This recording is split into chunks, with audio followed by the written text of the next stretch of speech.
Cruelty in a Mayfair drawing room rarely raised its voice. It smiled, lowered its lashes, and waited until enough people were listening.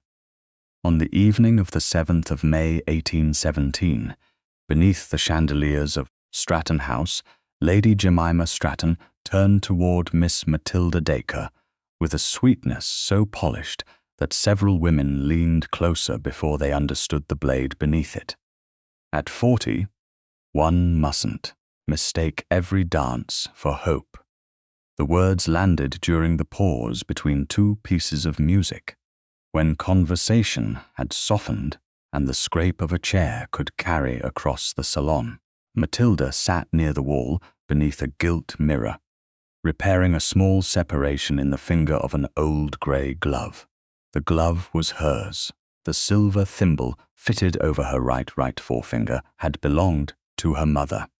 She had worn it smooth over the years, though the tiny engraved border remained. For one moment, Matilda did not look up. She guided the needle through the leather, drew the thread taut, and completed the final stitch. Only then did she lift her eyes. Lady Jemima stood in pale green silk beside the pianoforte, young enough to wear triumph like innocence. Her mother, the Countess of Stratton, watched from a nearby settee with the composed satisfaction of a woman who had spent months arranging her daughter within sight of the Duke of Thurlow. Matilda folded the thread beneath the seam. "You're very thoughtful to instruct me," she said. "I shall try not to mistake cruelty for concern." The ladies nearest them fell silent. One lowered her fan. Another suddenly found the pattern of the carpet fascinating. Lady Jemima's smile tightened, though only at the corners. "I'm sure I meant no cruelty." "Then you've been unfortunate in the effect." Matilda's tone remained calm. She did not glance around to see whether anyone admired her answer.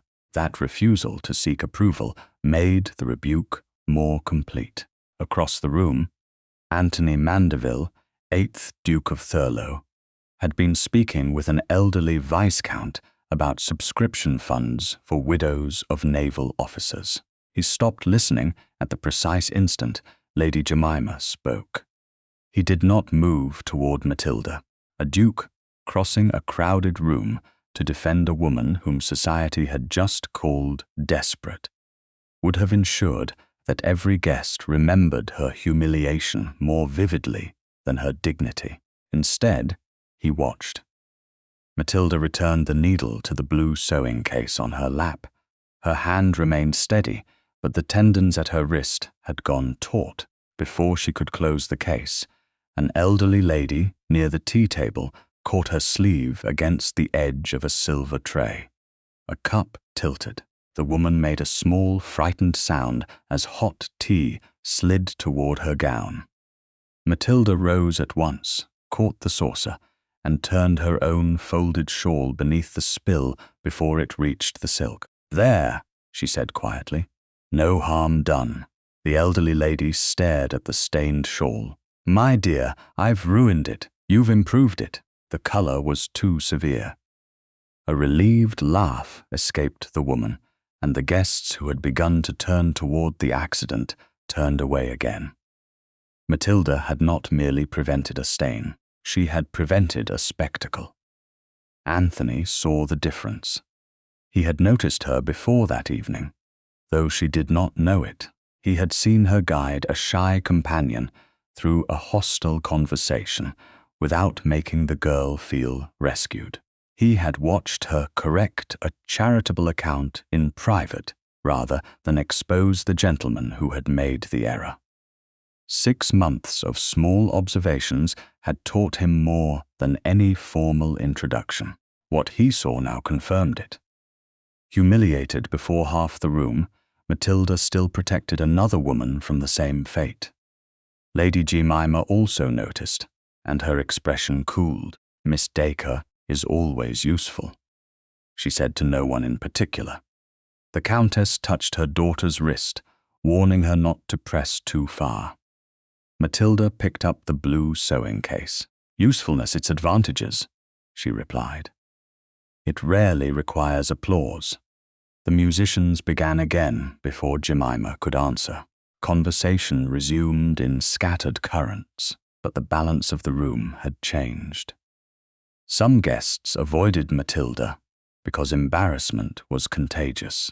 Others approached her with exaggerated warmth, hoping to prove they had not enjoyed the cruelty. She received both responses with the same composure. Anthony did not seek her out. He knew that public attention from him would feed the very hunger that had made Lady Jemima speak. Yet when Matilda left the salon an hour later beside her father, his gaze followed her through the doorway. Sir Eustace Dacre noticed. He noticed everything that might become profitable. The carriage ride from Stratton House to Dacre House took less than a quarter hour, but the silence within it seemed longer. Sir Eustace sat opposite his daughter, one hand resting on his ivory-headed cane. The lamps outside passed in brief gold bands across his face. "You might have answered more gently," he said at last. Matilda looked through the window at the dark fronts of Mayfair houses. Lady Jemima was not gentle. She is young. Youth explains inexperience. It does not excuse malice. You made the room uncomfortable. The room was already comfortable with my humiliation. Sir Eustace tapped one finger against the cane. You are too old to be wounded by foolish remarks. Matilda turned from the window, and yet not too old to be made the subject of them. He sighed as though patience with her had become expensive. The season will pass. There will be dinners, subscription concerts, perhaps a few country invitations. You know how to conduct yourself. This will be my last season. The tapping stopped. Nonsense. I have accepted Aunt Copley's offer. At the end of June, I intend to leave Dacre House and live with her in Bloomsbury. Sir Eustace stared. Your aunt has a narrow establishment and narrower judgment. She has a room and no need to govern my future. You would abandon your duties here. I would cease performing them as though they were the price of shelter. His face hardened. Dacre House requires management. Then employ a steward. A stranger would not understand the accounts, the servants, the tradesmen, the tenants. Then perhaps I have been more than merely useful. Do not dramatize what has been a sensible arrangement. Matilda placed both hands over the blue sewing case on her lap. The silver thimble rested inside it, with the needle and thread. You told me for years that usefulness was safer than hope. It is. Safety without choice is another kind of prison. Sir Eustace leaned forward. You have security here, position, respectability. At your age, those are not small things. At my age, I have learned not to call dependence respectability simply because the curtains are expensive. The carriage stopped before Dacre House. Sir Eustace descended first and went inside without offering his hand. Matilda followed, carrying the sewing case. In the drawing room, a footman informed them that the Duke of Thurlow had arrived moments earlier to return subscription papers Sir Eustace had left at Stratton House. Anthony stood near the fireplace, the papers in one hand. He bowed to Matilda. Miss Dacre, Your Grace. His gaze rested on her face, not on the stained shawl folded over her arm. I hope I have not called too late. My father keeps later hours when money is involved, she said. Sir Eustace gave her a warning look. Anthony's mouth almost curved. Then the subscription accounts have chosen their moment well. Matilda felt the first faint easing in her chest since Lady Jemima's remark. She inclined her head and turned toward the stairs. At the doorway, a maid called softly that a parcel had been delivered for her room. Matilda paused, shifted the shawl to her other arm, and set the blue sewing case on the chair beside the drawing-room fire so that she could take the parcel upstairs. She intended to return for the case. Sir Eustace watched her ascend until the last whisper of her gown disappeared. Then he crossed quickly to the escritoire. Anthony's expression did not change, but his attention sharpened. Sir Eustace unlocked the upper compartment with a key from his waistcoat. Inside lay a narrow packet bound with black and gold cord. He pressed it beneath a ledger, closed the compartment, and turned the key. "Old family papers," he said, without being asked. Anthony placed the subscription documents on a side table. From the landing above came the faint sound of Matilda's chamber door closing. "Sir Eustace," he said, "I would like a private word with you." "About the subscription?" "No." Anthony looked toward the library. "About Miss Dacre." Sir Eustace led Anthony into the library and closed the door with more care than warmth. The room smelled of beeswax, leather, and the faint smoke of a fire allowed to burn low. A single lamp stood on the desk. Its light reached the shelves, the green baize writing surface, and the locked escritoire in the adjoining drawing room, only through the narrow opening between the two rooms. Anthony remained standing. Sir Eustace took the chair behind the desk, as though the arrangement settled the balance of power. "You wished to speak about my daughter, Your Grace." "I did." Anthony placed his gloves beside the returned subscription papers. "I wish to ask your permission to marry Miss Dacre." Sir Eustace stared at him. Surprise came first. Calculation followed so quickly that another man might have missed it. "Marry her? Yes, you are serious." "Entirely." Sir Eustace leaned back. "This is abrupt. The request is abrupt. The thought is not." Anthony did not elaborate. The reasons belonged first to Matilda.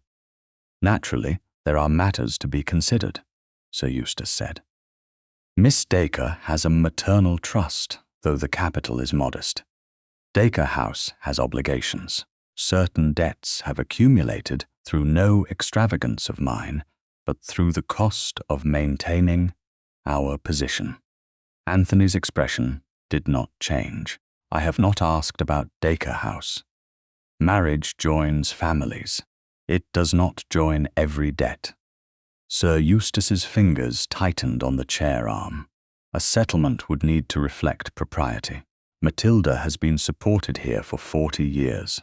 If she leaves, the household loses both her assistance and the income now applied to certain family expenses. Income belonging to her, administered for her benefit. By you, I am her father." Anthony's gaze sharpened. "And before Miss Dacre has given consent, you are already calculating what her departure should cost me." Sir Eustace flushed. "I am calculating what fairness requires. Fairness requires that no money be discussed as the price of her answer. Your Grace, you cannot pretend rank exempts you from practical arrangements. It exempts no one from decency." The quietness of the words made them harder. "I will not agree to discharge your debts, increase your income, or alter Miss Dacre's trust before she has chosen me freely. If she refuses me, no payment follows. If she permits a courtship, no payment follows. If she later accepts me, the settlement will protect her interests before it protects yours." Sir Eustace studied him in silence. "You speak as though I would sell my daughter. You began by naming the cost of losing her." In the corridor outside, Matilda descended the stairs with measured steps.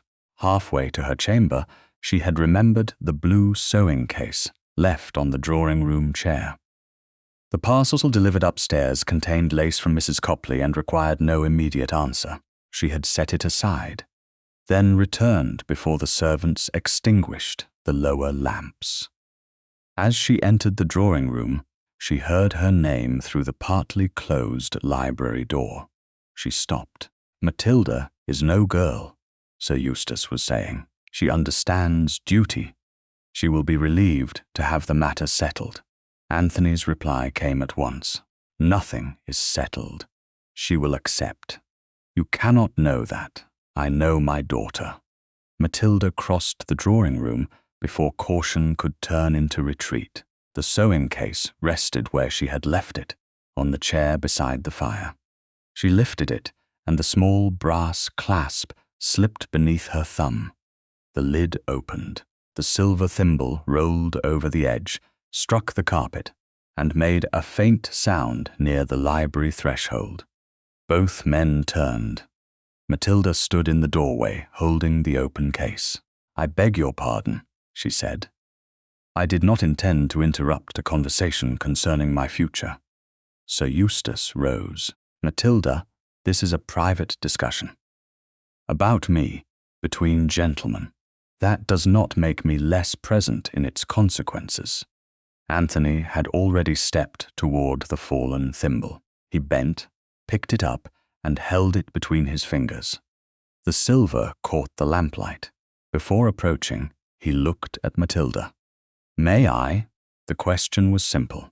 Its meaning was not. Matilda extended her hand. Anthony placed the thimble in her palm. His fingertips brushed hers for the briefest instant. The contact was accidental, but neither of them pretended not to feel it. Anthony withdrew at once. Matilda closed her fingers around the thimble. Sir Eustace spoke with impatience sharpened by embarrassment. "His Grace has made you an honourable offer, and I have accepted it." Matilda looked at her father. "You have accepted a proposal made to me. I have granted permission. That is not the same thing. Custom requires a gentleman to approach a lady's father. Custom may allow him to ask you first. Choice requires him to ask me before anyone calls the matter settled." She turned to Anthony. He did not flinch from the scrutiny in her face. "Did you come here intending to marry me?" "Yes. Before speaking to me, I came intending to ask your father's permission, then ask yours. I allowed the first conversation to continue too far."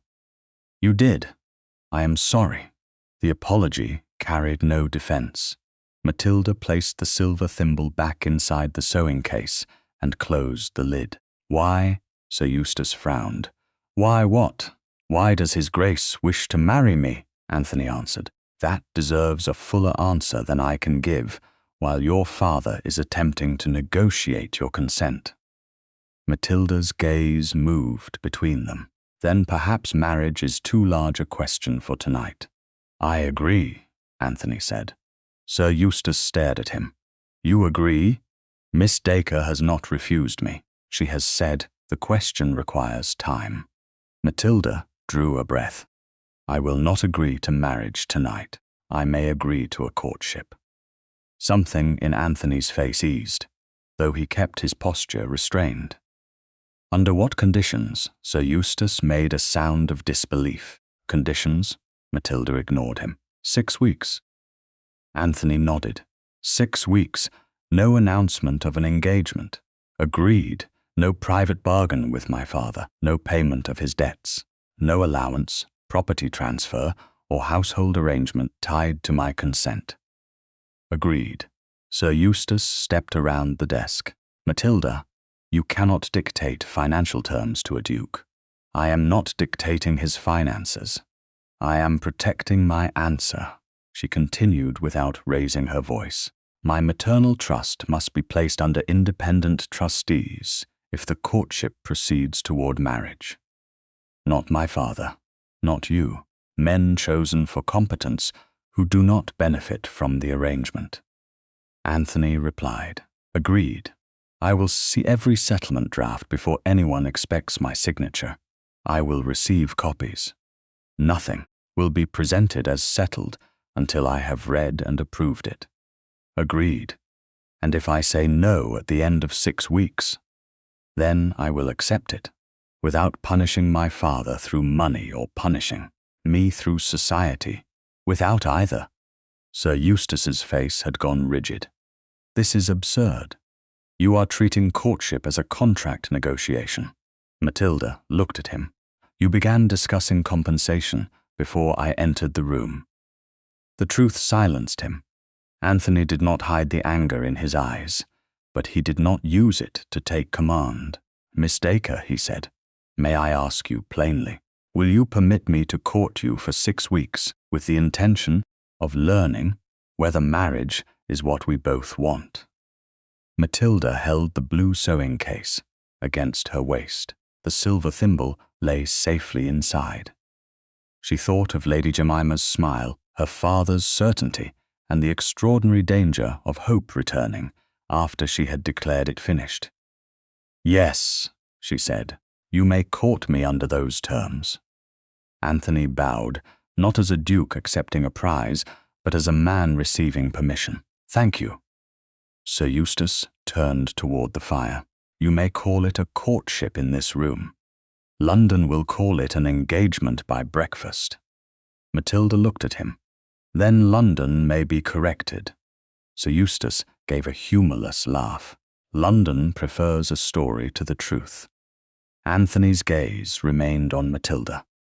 Then we shall have to decide which of us is willing to defend the truth first. By 9 o'clock on the morning of the 8th May, Dacre House had received 11 calling cards, 3 floral arrangements, and 1 note addressed to the future Duchess of Thurlow. Matilda read the final inscription twice before laying it face down. On the salver, she had slept little. The blue sewing case rested on a side table beside her chair, closed now, the silver thimble safe inside. Sir Eustace stood at the writing desk, answering notes with an energy he had never shown toward household bills. What are you telling them? Matilda asked. Only that His Grace has spoken honourably. That isn't what Lady Wilton's card suggests. People will speculate. You're encouraging them. Sir Eustace sanded a line of ink. I'm preventing confusion.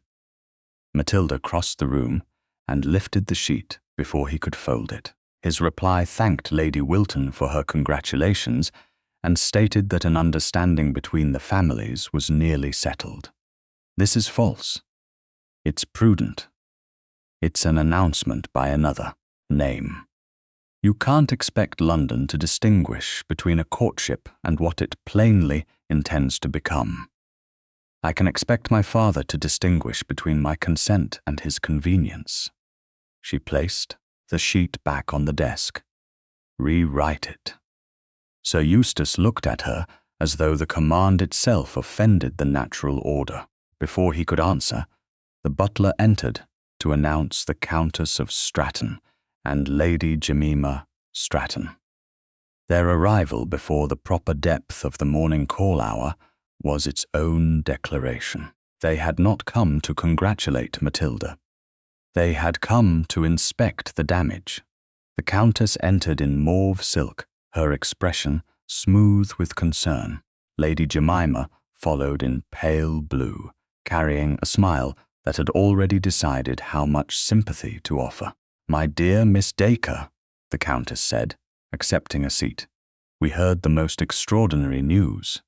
Then I hope you haven't mistaken speed for accuracy.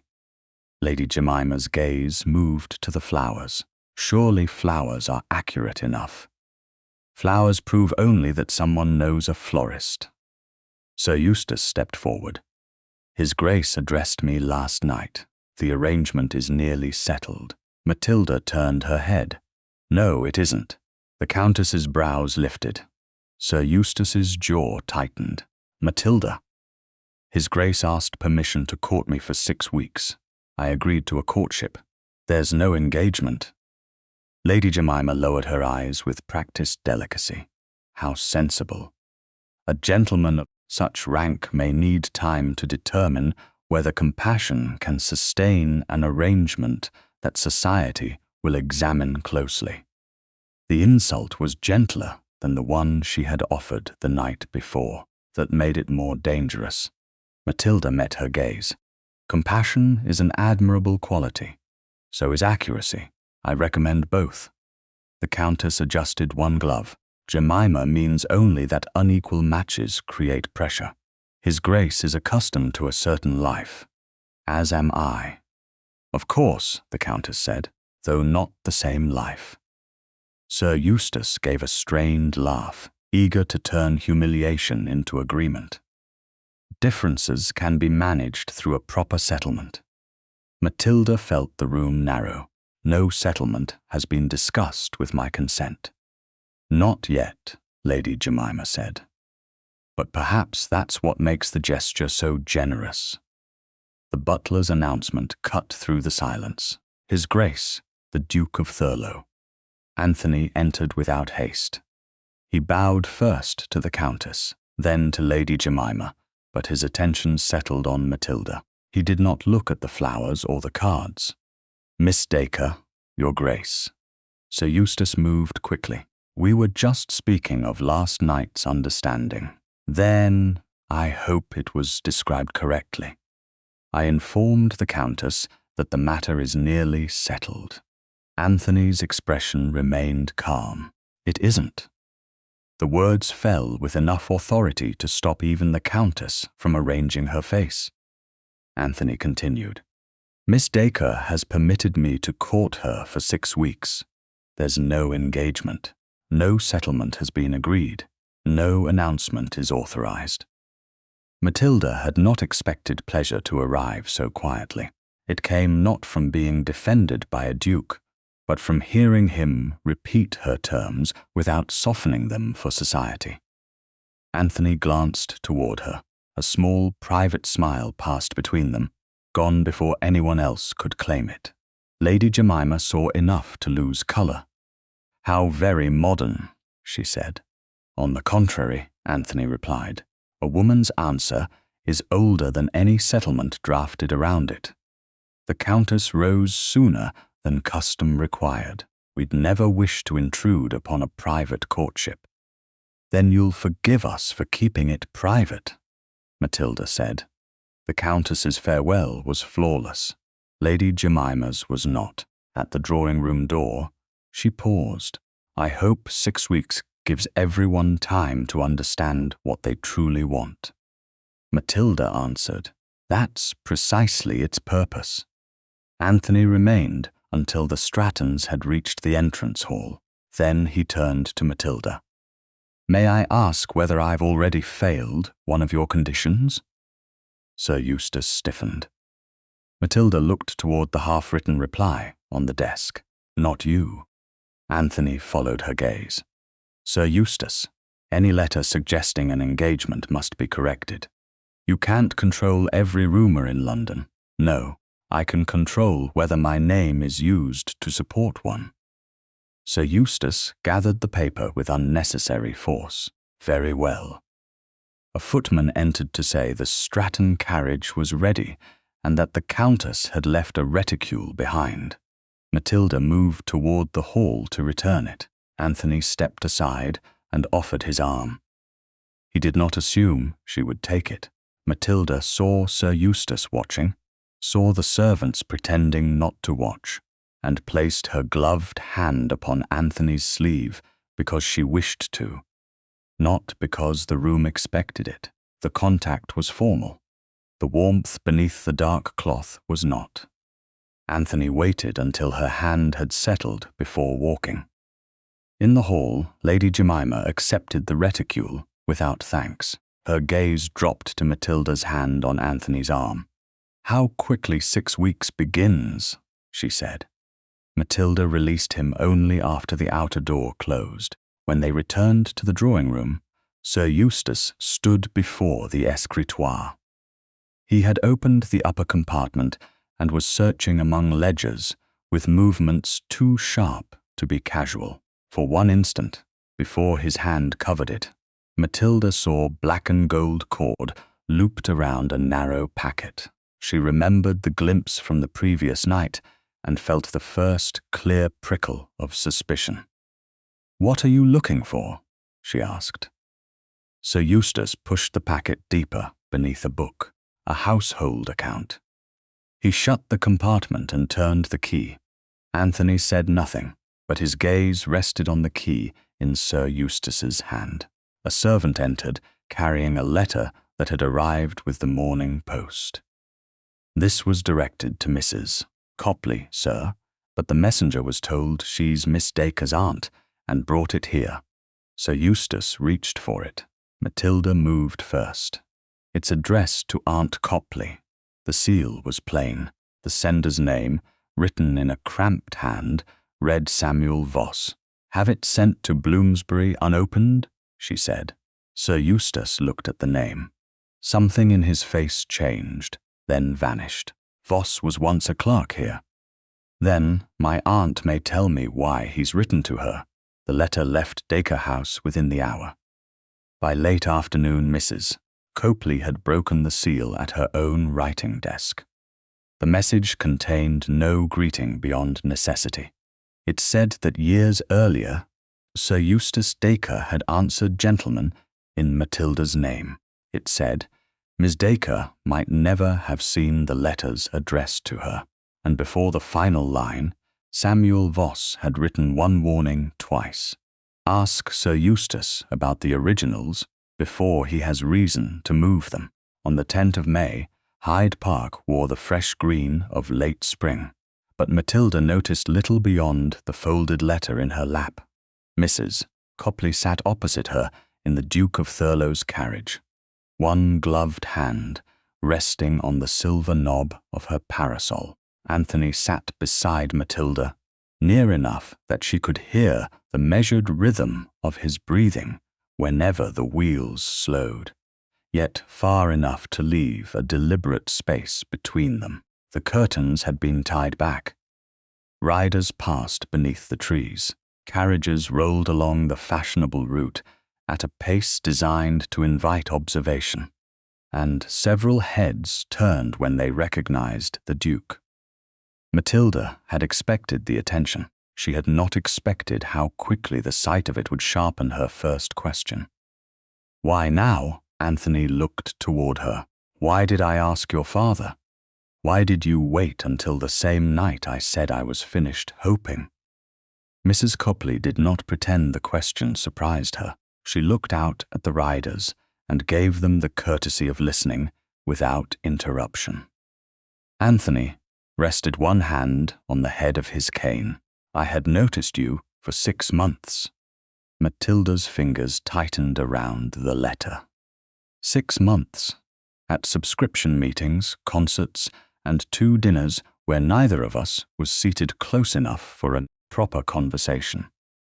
"You formed an intention to marry me without speaking to me." "No. I formed the intention to know you better. I delayed acting upon it." "That's a careful distinction." "It needs to be." His gaze remained steady. "The first time I truly noticed you, a widow on a charitable committee had miscounted a column and expected to be corrected before the room. You took the paper from her, blamed the cramped handwriting, and set the figures right without letting anyone see who had made the error." Matilda remembered the afternoon. Mrs. Grant had been trembling so badly that ink had spotted her cuff. It was a small kindness. It was precise kindness. You did not rescue her in a way that made her feel indebted. Matilda looked down at the letter, and the second time, a young companion at Lady Wexcombe's dinner confused a botanical plate with a drawing from Italy. 3 people laughed. You asked whether she preferred the study of flowers to the study of ruins, then turned the conversation until everyone was listening to her rather than measuring her mistake. She knew more of flowers than any of them. Exactly. Anthony's mouth almost curved. The third time, you found an error in a subscription account that favored a gentleman with influence. You corrected the total privately and refused to let the committee call the matter fraud, when carelessness was the more likely explanation. Matilda met his eyes. "You remember a great deal." "I remember what reveals character." A carriage passed close by, carrying 2 women who looked openly toward them. Anthony waited until it moved ahead. I knew that if I approached you publicly, every kindness you had ever shown would be rewritten as strategy. Society would say you had cultivated the notice of a duke. Society is saying worse now. Yes, the admission came without hesitation. I told myself restraint protected you. In truth, it protected me from making a mistake under observation. Matilda studied him. You feared embarrassment.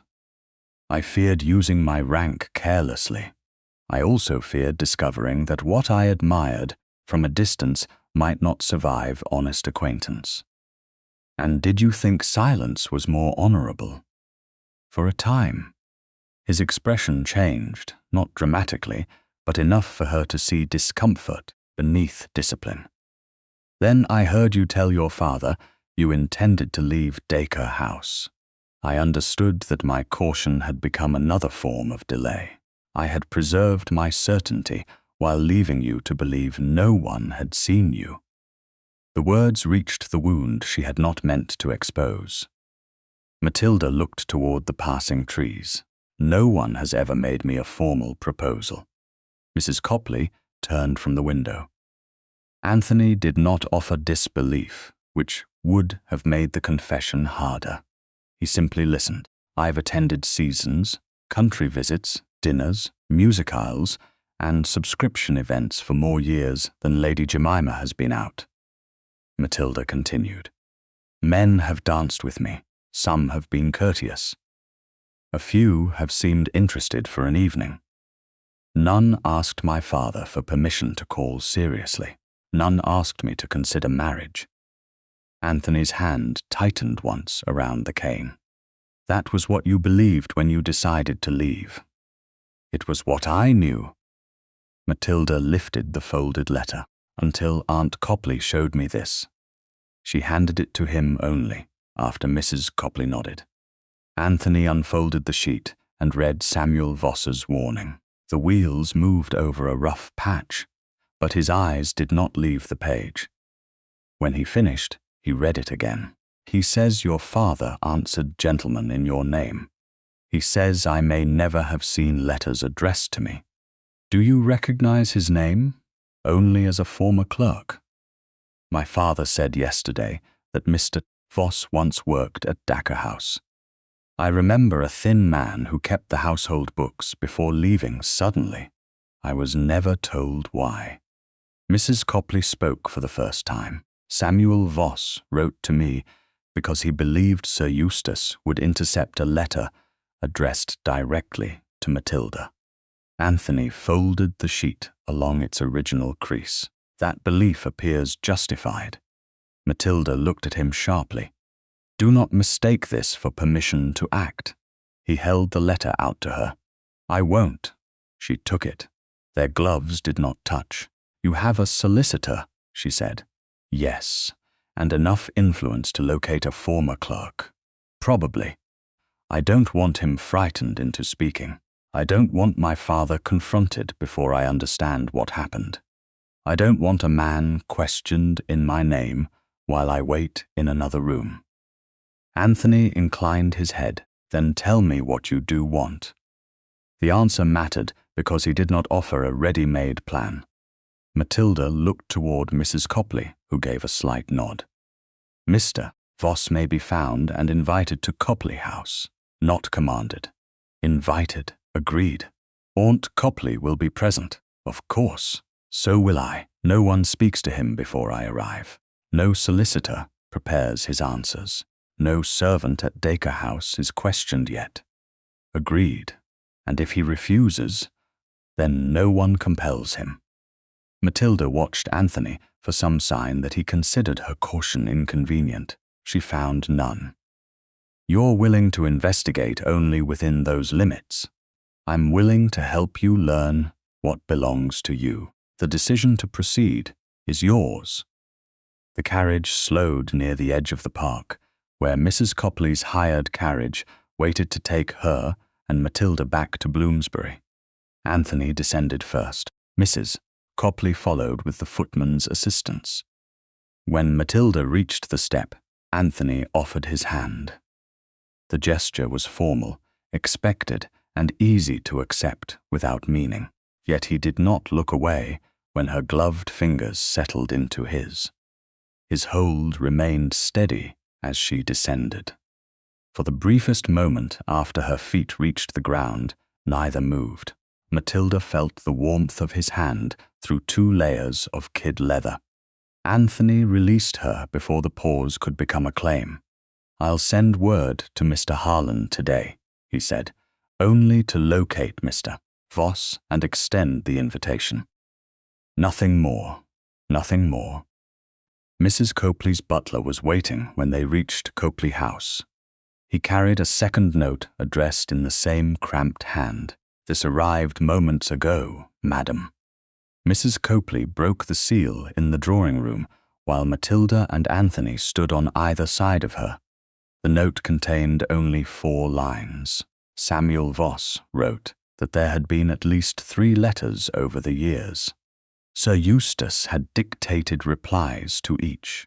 The originals had been tied together with black and gold cord and kept in the upper compartment of the escritoire.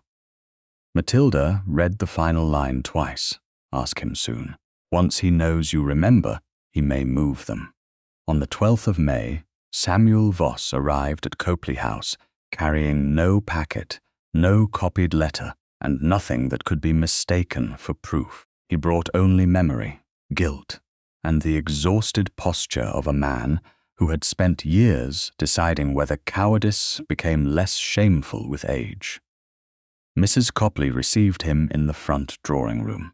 Matilda sat beside the writing table, close enough to ask questions, without making the meeting resemble an examination. The black and gold packet remained locked in the upper compartment of the escritoire at Dacre House. No one had touched it since Matilda last saw the cord beneath her father's hand. Anthony had honored her condition. He had not questioned Voss before the meeting, and he would not arrive until the former clerk had left. Mr. Voss removed his hat and held it against his narrow chest. He was past 50, though strain had added years to his face. "Miss Dacre, I don't expect forgiveness." "Then we may begin without bargaining for it," Matilda said. His eyes lowered. "Yes, miss." Mrs. Copley indicated the chair opposite them. "Sit down, Mr. Voss. Tell my niece only what you know."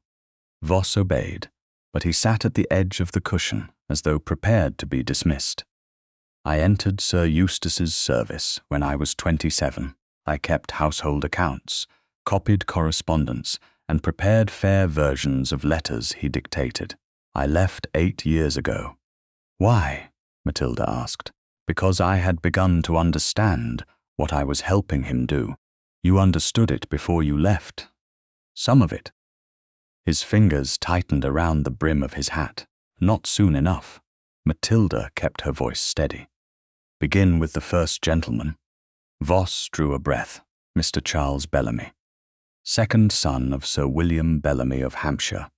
12 years ago, after meeting you during a country visit, he wrote to Sir Eustace asking permission to call upon you seriously when the family returned to London."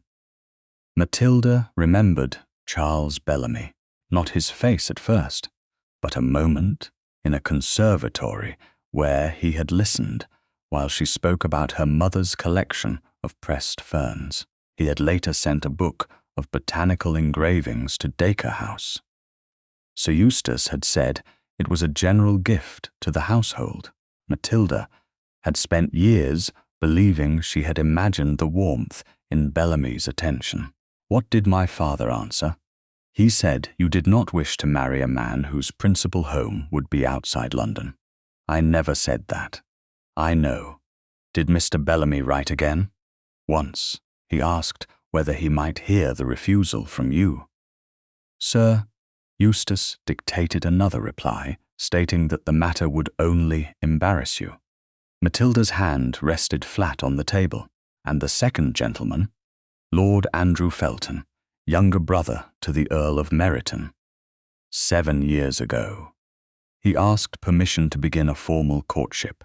Another memory stirred. Lord Andrew had danced with Matilda twice at a winter assembly, then spent an entire supper speaking with Sir Eustace. The next morning, her father had told her Lord Andrew's interest had shifted to a younger woman. Matilda had accepted the humiliation in silence, ashamed that she had expected anything else. "What was he told?" she asked. "That you were devoted to your father and had resolved never to leave Dacre House." Mrs. Copley's parasol, resting against her chair, slipped against the carpet. She caught it before it fell. "That was a lie," she said. Voss looked at Matilda rather than her aunt. "Yes, and the third?" Matilda asked. His pause lasted longer. "Mr. Thomas Avery, a respectable widower. 4 years ago. I remember him. Avery had not been handsome or fashionable. He had been patient, intelligent, and unembarrassed by her age. At a subscription supper, he had asked whether she preferred a quiet household to London society. She had answered honestly that she preferred any place where conversation was not treated as combat. A fortnight later, he had ceased calling. Matilda had thought herself foolish for noticing his absence. "He wrote twice," Voss said. "The first letter asked permission to court you. Sir Eustace answered that your affections were engaged elsewhere." Matilda's fingers curled against the table. "Elsewhere?" "Yes, miss. Did Mr. Avery believe him?" "Not entirely." His second letter asked why no engagement had been announced and whether the answer had come from you. "What did my father say?" "That you wished to avoid public discussion of a private attachment." Silence filled the room. Outside, a carriage passed along the street, its wheels briefly loud against the stones. Matilda had prepared herself to hear that her father had judged the men unsuitable. She had not prepared for the precision of the lies. Each reply had borrowed a quality from her life and turned it into a prison. Her love of London became a refusal to leave it. Her loyalty became a vow never to marry. Her privacy became an imaginary attachment. "Were there only 3?" she asked. "Only 3 formal requests that I copied. There may have been conversations I never saw. Where are the originals?" Sir Eustace kept them. "Why?" He said a refusal should be preserved in case any gentleman later challenged his account. Voss swallowed. He tied them together with black and gold cord and placed them in the upper compartment of the escritoire. Mrs. Copley leaned forward. "The same compartment mentioned in your note?" "Yes, madam." "Did you ever remove them?" "No." "Copy them?" Matilda asked. "Not the original letters.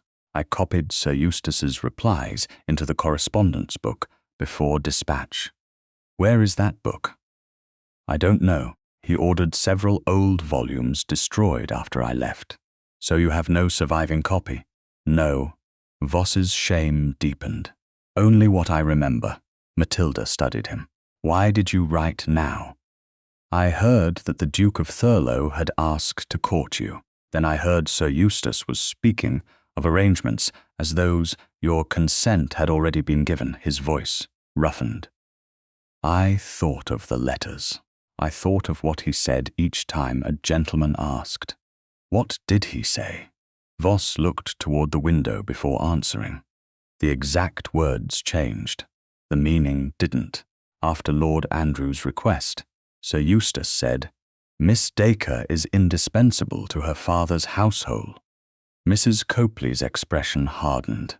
Matilda felt the sentence settle inside her with terrible clarity. Indispensable. Not beloved, not protected, necessary. Her father had taken the very quality by which society praised her and used it to justify keeping her. "Did he ever mention my trust?" she asked. "Not plainly, but whenever marriage was discussed, he complained that Dacre House could not maintain its establishment without your management, and the income applied to household expenses." Was that income mine? Some of it came through your maternal trust. I cannot tell you whether every charge was lawful. I did not see the trust instrument. Matilda nodded. He had given her suspicion, not proof. She would not turn one man's memory into a conclusion merely because the conclusion hurt enough to feel true. You waited years, she said. Yes. 3 men were refused in my name, and you waited. Yes. Why? Voss looked at her at last. Because Sir Eustace gave me my position, and I was afraid of losing it. Then I left, and told myself the harm was already done. Every year I waited made the confession harder. Harder for you. Yes, the honesty prevented Matilda from despising him as completely as she might have preferred. Thank you for telling me, she said.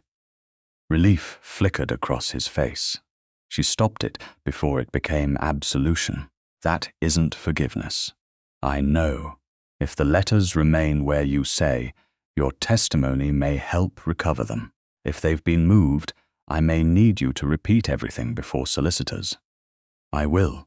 You will not contact my father. No, you will not discuss this with anyone else. I won't. Mrs. Copley rang for the butler. Voss rose, bowed, and left with the uncertain dignity of a man who had finally done one necessary thing after years of avoiding it.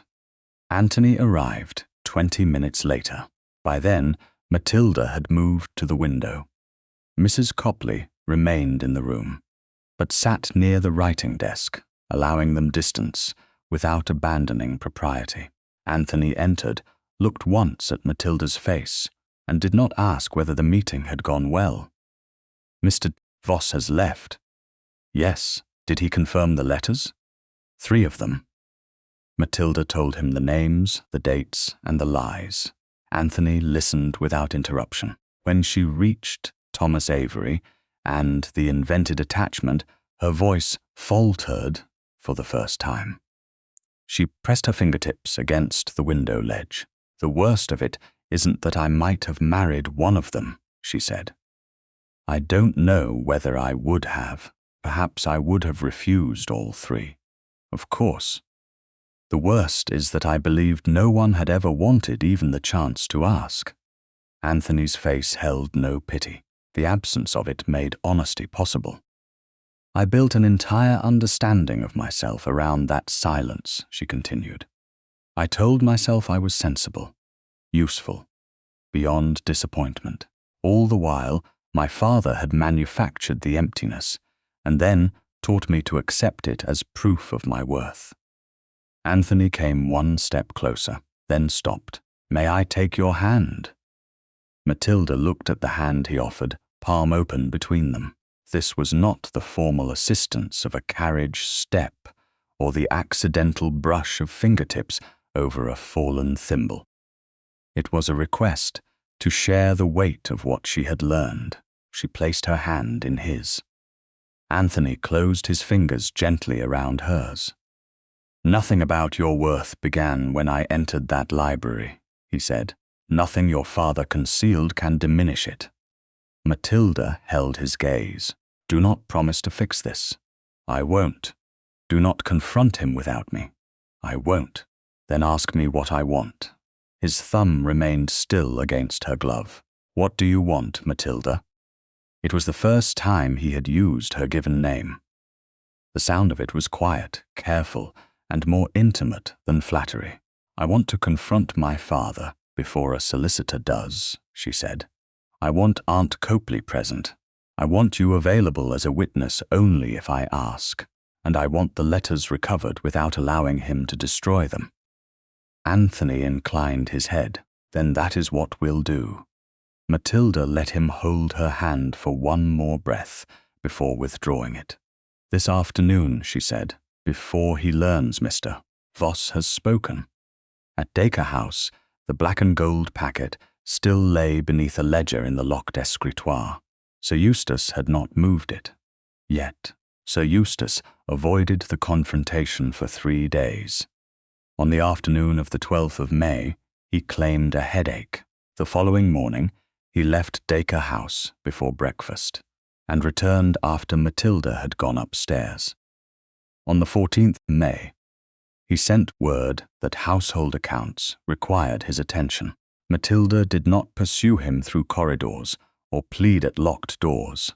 She informed him in writing that she would meet him in the library at 11 on the 15th of May, with Mrs. Copley present. If he refused again, she would place the matter directly before solicitors. At 5 minutes before 11, Sir Eustace entered the library and found both women waiting. The black and gold packet remained in the upper compartment of the escritoire in the adjoining drawing-room. Matilda had watched her father lock it there. She had not seen him remove it. The key rested in his waistcoat pocket.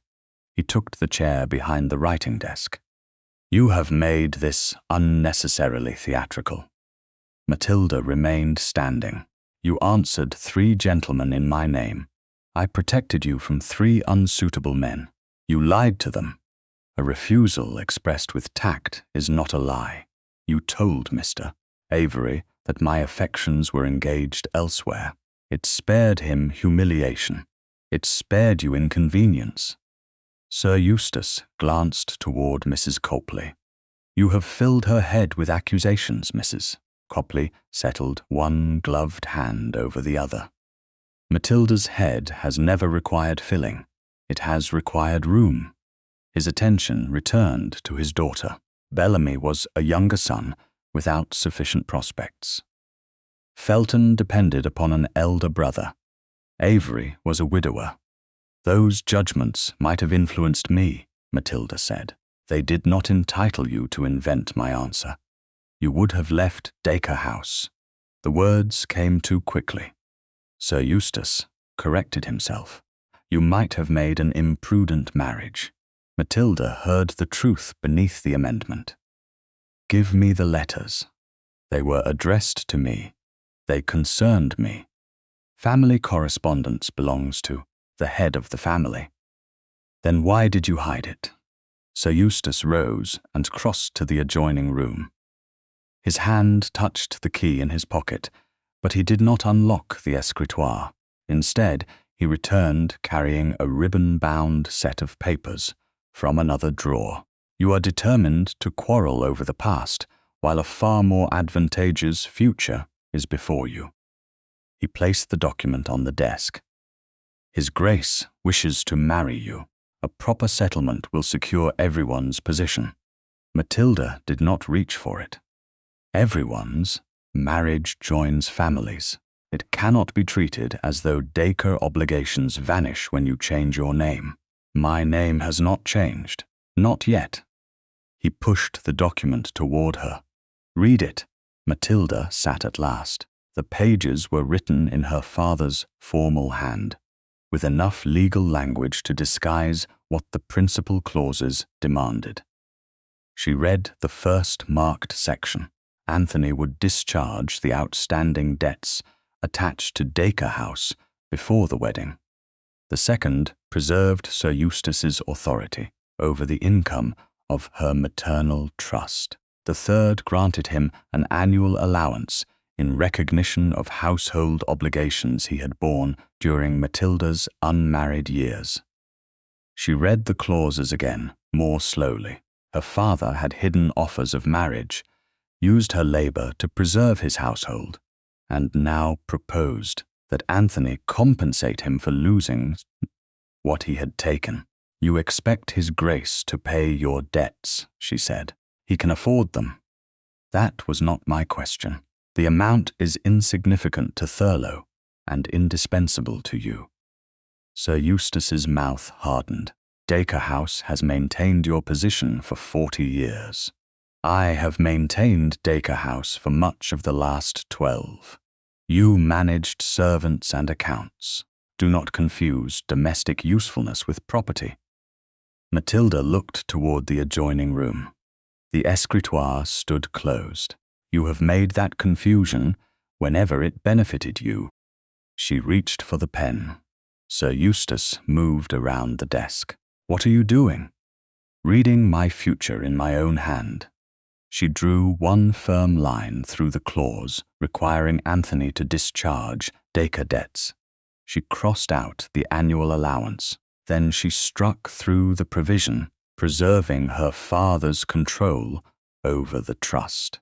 Beneath it, she wrote that her maternal property must be placed under independent trustees, who derived no benefit from her marriage or continued unmarried state. She added that no debt belonging to Dacre House could be attached to her consent, settlement, or future household.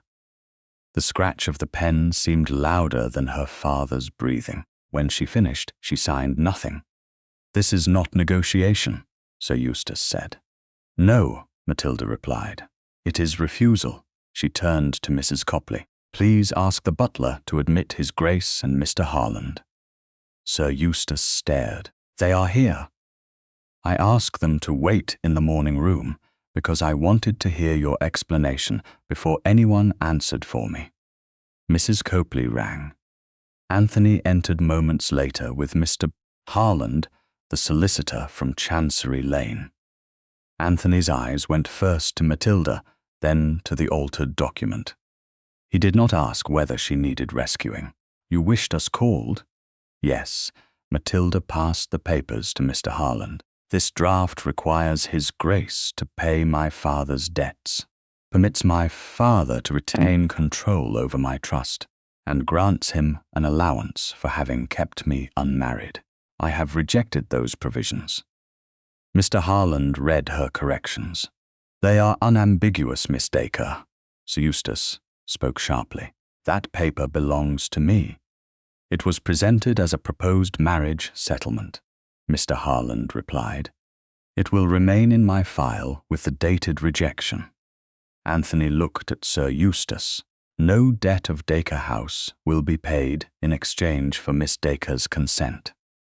You would let a small sum obstruct a marriage you claim to desire? The sum is not the obstruction. Your belief that she can be priced is." Sir Eustace turned toward Matilda. "You see what you have done. You have made private family necessity into an insult. You made my freedom into compensation." Her voice remained level. "Now open the escritoire." His hand went again to the key. "The letters have nothing to do with this settlement. They explain why you believed you could prepare it without me. You have Mr. Voss's recollections. Be satisfied with those. I am not. Then learn that dissatisfaction is not always injustice." Anthony's anger showed only in the stillness of his face. Matilda raised one hand before he could speak. This answer belonged to her. "You kept me ignorant because knowledge might have allowed me to leave. You will not persuade me that ignorance was mercy." Sir Eustace did not unlock the escritoire. Matilda understood that forcing the issue without lawful authority might give him time to destroy the packet later. She turned to Mr. Harland. "Retain draft A. Prepare no revision until I instruct you." "Yes, Miss Dacre." "And begin examining the lawful means of transferring my trust to independent trustees." Sir Eustace's face changed. "You cannot remove me on the word of a dismissed clerk." "Then the accounts should reassure you." Matilda rose. "Mrs. Copley, I am ready." Outside, Anthony's carriage waited to take them to Bloomsbury. Mrs. Copley sat opposite while Matilda and Anthony occupied the forward seat. For several streets, Matilda held both hands tightly in her lap. Her right hand began to tremble only after Dacre House had disappeared behind them. Anthony noticed. He did not cover it or ask her to be calm. He placed his open palm on the seat between them and waited.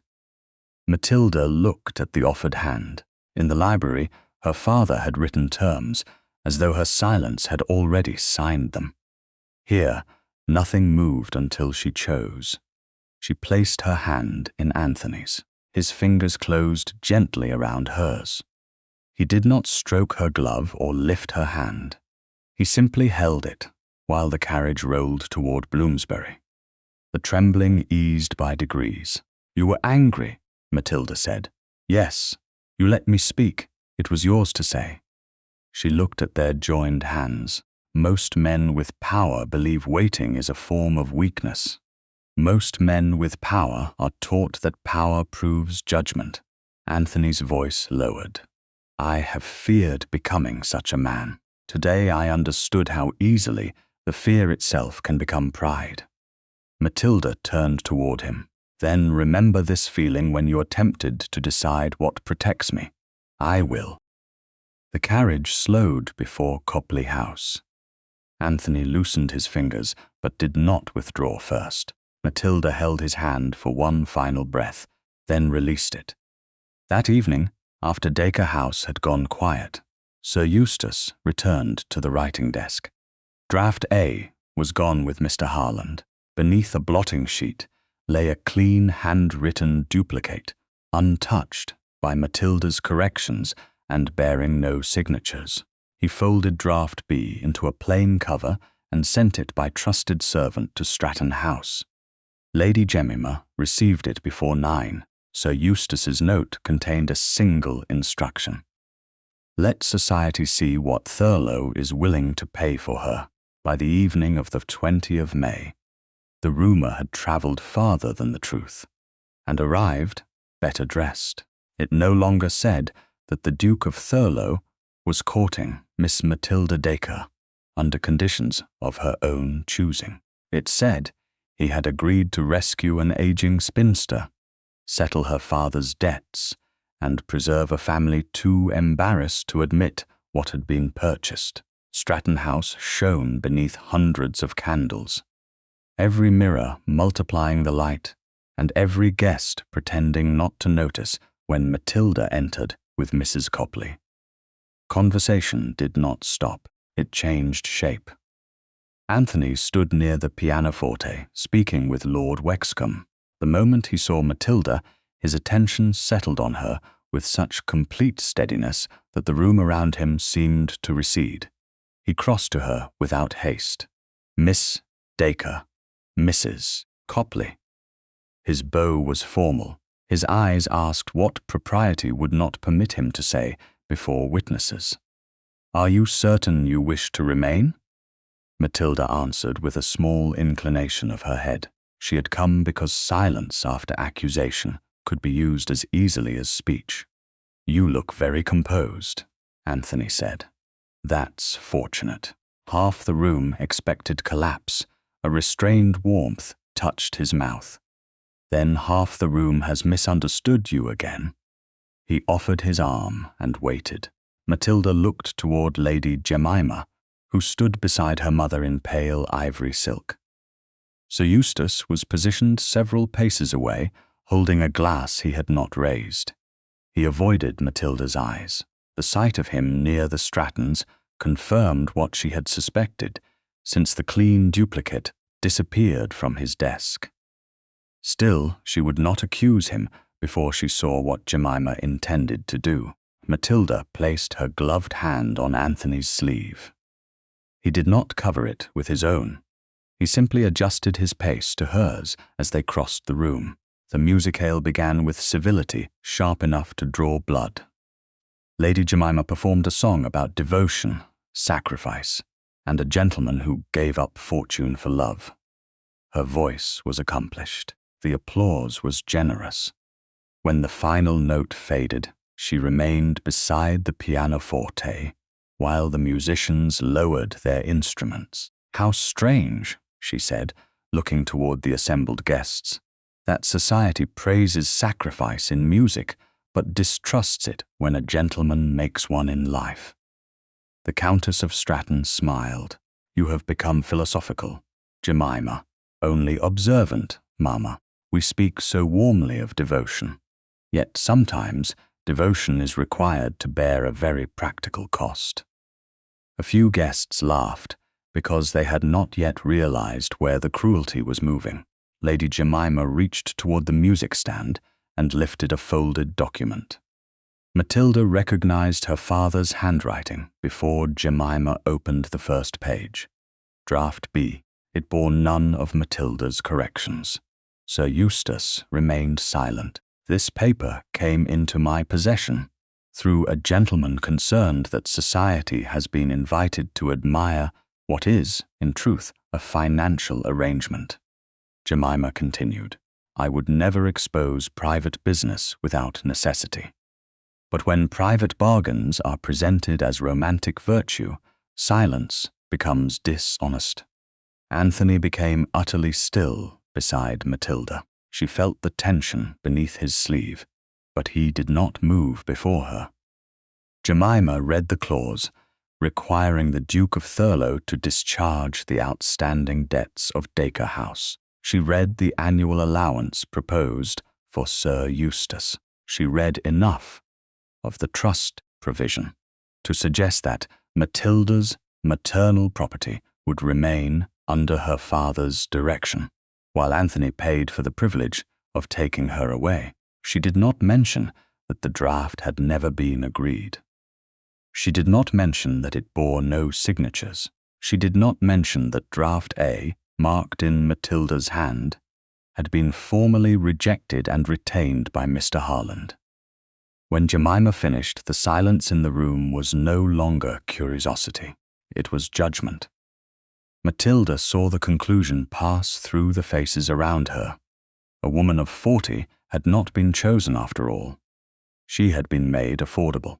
Lady Jemima folded the pages with delicate care. I confess, Miss Dacre, I had not understood that your courtship required such extensive generosity. Anthony's arm shifted beneath Matilda's hand. She released him, not because she withdrew from him, but because the answer belonged to her alone. Does the paper bear my signature? Jemima's smile faltered. That is hardly the point. It is precisely the point. Does it bear my signature? Jemima looked down at the document. No. Does it bear his grace's? A gentleman's solicitor may delay formalities. That wasn't my question. The room waited. Jemima's fingers tightened on the pages. No. Anthony spoke then, his voice controlled enough to make every word carry. The original settlement draft was formally rejected. Mr.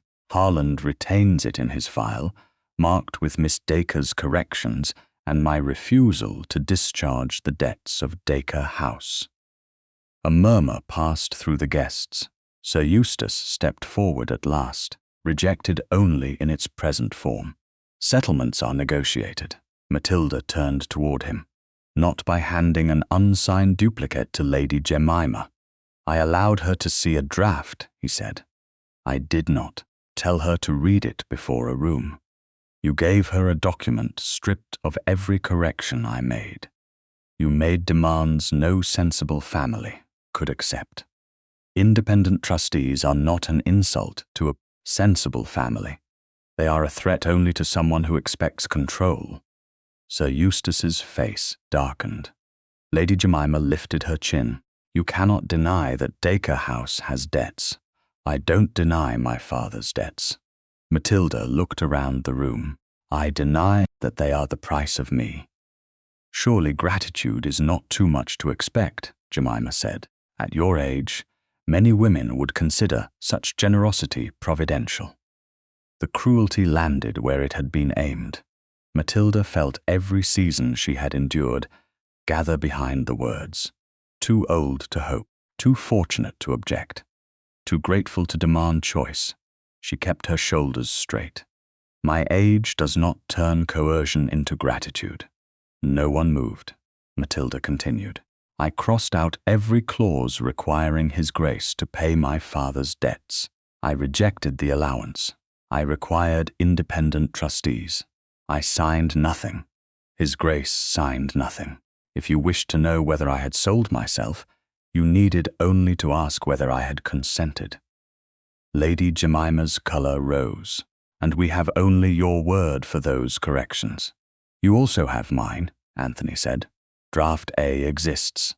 It bears Miss Dacre's amendments and Mr. Harland's dated rejection. Draft B does not contain those amendments because it is a separate copy, never agreed and never signed. His gaze moved to Sir Eustace. "Did you give Lady Jemima that duplicate?"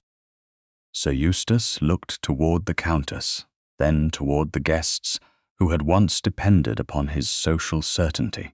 "I permitted her to examine it. Knowing it did not represent Miss Dacre's terms?" Anthony asked. Sir Eustace said nothing. Matilda understood then that her father had expected scandal to do what private pressure had failed to accomplish. If society believed she had been bought, she might sign merely to escape the shame. "You thought humiliation would make me obedient," she said. Sir Eustace's mouth hardened. "I thought public misunderstanding might encourage reason." "You have mistaken fear for reason all my life." The guests nearest him shifted away by inches. It was not justice, but it was the first visible cost he had been forced to pay. Lady Jemima's composure broke at the edges. "You may dress this in fine phrases, Miss Dacre, but society will still wonder why a Duke of 47 suddenly wishes to marry a woman of 40. Matilda met her gaze. "Then society may wonder." "Wonder is not evidence." Anthony looked at Matilda before speaking. She gave the smallest nod. "I did not choose Miss Dacre because she required rescue," he said. "I asked to court her because I had observed her character for months. Nothing in this room has altered that." The words strengthened her, but they did not silence the room completely. That was not his failure.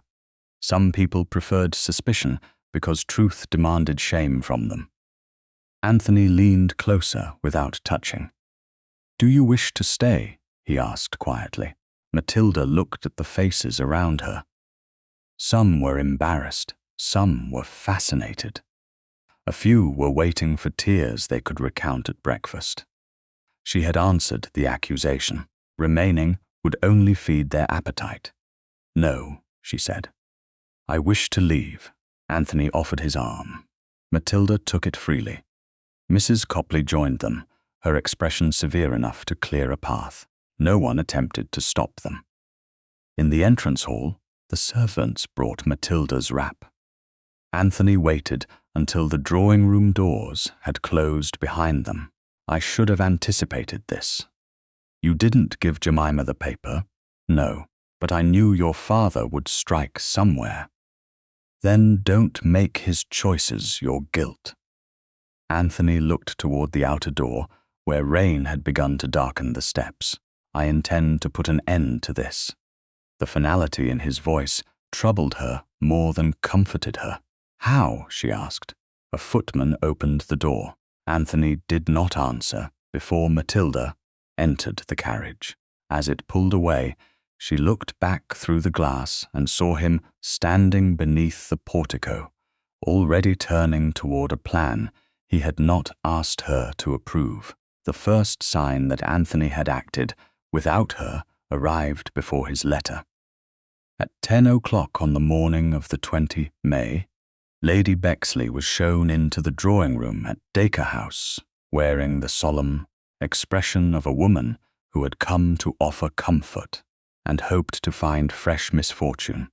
Matilda received her because refusal would only send the caller elsewhere with a better story. Sir Eustace sat near the fireplace. Behind a newspaper he had not turned for several minutes. "My dear Miss Dacre," Lady Bexley began after accepting tea, "I felt I must come before everyone starts saying things that aren't true." Matilda set down the teapot. "That usually means everyone has already begun." Lady Bexley lowered her voice. "His Grace has withdrawn from the opera tomorrow evening.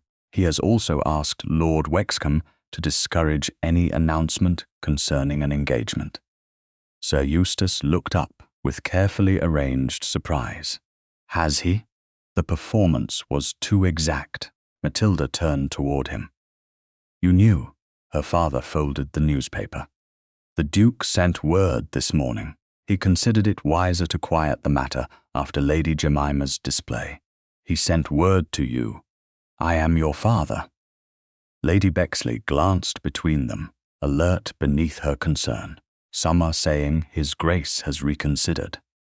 Some were saying yesterday that I had sold myself, Matilda replied.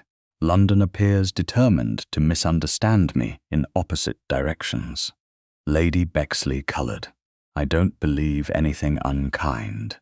Then you're fortunate. Most people find kindness less entertaining. The call ended before the proper quarter hour. When the front door closed, Matilda faced Sir Eustace. What exactly did His Grace tell you? That public attention would only worsen matters. He has withdrawn from the opera and postponed any appearance that might be mistaken for an announcement. And you agreed. It was sensible. You knew before I did.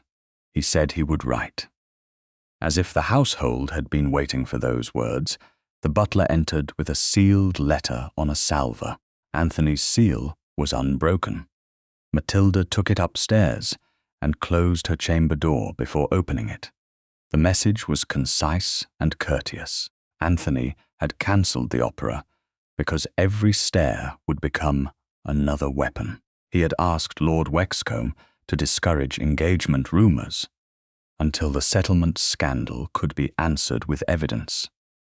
He intended to spare Matilda another public ordeal. He hoped she would understand that temporary withdrawal offered the safest course. Every sentence was reasonable. Every decision had already been made. Matilda read the letter twice, then placed it beside the blue sewing case. She opened the lid and looked at her mother's silver thimble, resting among the needles. Sir Eustace had hidden letters and called it protection. Anthony had hidden a decision inside the same word.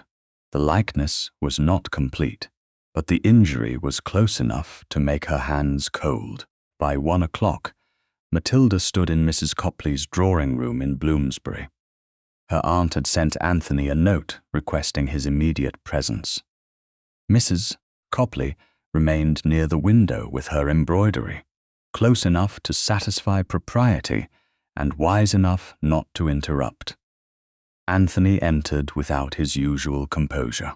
He stopped several feet from Matilda. You received my letter. After Lady Bexley informed me that you had reconsidered our courtship, his face tightened. I haven't reconsidered. Then you created the appearance of it. I should have told you before I spoke to Lord Wexcombe. And before you informed my father? Yes. The answer came readily, but Matilda heard that he had not yet reached the centre of the harm. Why did you do it? Because the opera would have been intolerable. Lady Jemima would have gathered every person willing to stare at you. Your father would have used the evening to revive the settlement. I wanted to remove you from their reach until Mr. Harland could produce Draft A. You wanted to remove me from a public spectacle without asking whether I wished to attend. Anthony drew a breath. You had just been humiliated before half the room, and I answered her. You shouldn't have been required to. That was not your decision. His restraint sharpened. Someone had to prevent the next attack. Matilda became very still. Anthony heard the words after they had left him. Regret crossed his face, but she did not spare him the truth. My father believed someone had to prevent me from choosing unsuitable men. That isn't the same. No. Her voice softened, and that softness hurt more than anger. You are not the same man. That is why this matters. Anthony took one step toward her, then stopped when Matilda moved back. The distance remained. I acted from fear, he said. I saw that room turn against you. I knew my title could stop some of what followed. Your title did not stop it. Your silence gave them a new story. I know that now. Do you? Matilda asked. Or do you only regret that the plan failed? Anthony looked away for one moment toward the rain-mute windows. When he faced her again, there was no easy answer in him. At the time, I believed the decision necessary. Then you are sorry I was hurt, but you still believe you had the right to choose the method. I am trying to understand the distinction. You had already named it in the carriage. Power is not proof of judgment. The words landed between them. Anthony lowered his head once. You are right. Do not agree because you fear losing me. I do fear losing you. His honesty came without ornament, but that doesn't make you wrong. Matilda felt affection pull against self-respect. For years, she had mistaken endurance for virtue. She would not begin a new life by teaching herself to accept control because it wore a kinder face. I cannot continue the courtship while you still believe protection permits you to decide what I can bear. Anthony's face lost color, though he remained still. Are you ending it? I am withdrawing my consent until you understand what you did. What would you have me do? Nothing for me today. Her voice trembled once, then steadied. Do not send solicitors to repair this. Do not command hosts to change their plans. Do not arrive with another solution before you have listened to the injury. Anthony's hands remained at his sides. I will respect that. Matilda had expected argument. His obedience hurt differently because it proved he was capable of giving her the choice now, after failing to give it before. I am leaving Dacre House, she said. Concern sharpened his expression. When? Today. Aunt Copley has offered me a room. Mrs. Copley looked up from her embroidery. For as long as she wishes. Anthony glanced toward her, then back to Matilda. Do you need assistance? No. He accepted the answer. Then I will not interfere. Matilda moved toward the door. Anthony did not offer his arm. He did not reach for her hand. When she passed him, his fingers closed once at his side, but he let her go. By late afternoon, Matilda returned to Dacre House with Mrs. Copley and 2 servants. She packed only what was hers. Gowns purchased from her allowance, personal correspondence, a few books, the blue sewing case with the silver thimble inside. She left the household ledgers on the desk, the silver keys in the drawer, and every object bought for the management of Dacre House. Sir Eustace watched from the doorway of her chamber. You'll return when your aunt tires of rebellion. Matilda closed the final trunk. No, you have no idea what it costs to maintain independence. Then I will learn. And when the Duke grows tired of scandal, my decision does not depend upon whether he returns. Sir Eustace's expression hardened. You would throw away the only marriage ever offered to you. Matilda looked at him. You taught me that lie too well. I no longer believe you. At Copley House, the trunks were carried upstairs before dusk. Matilda had barely removed her gloves when the front bell rang. The butler entered, moments later, his face grave. Sir Eustace Dacre is here, madam. Her father stood behind him with rain darkening the shoulders of his coat.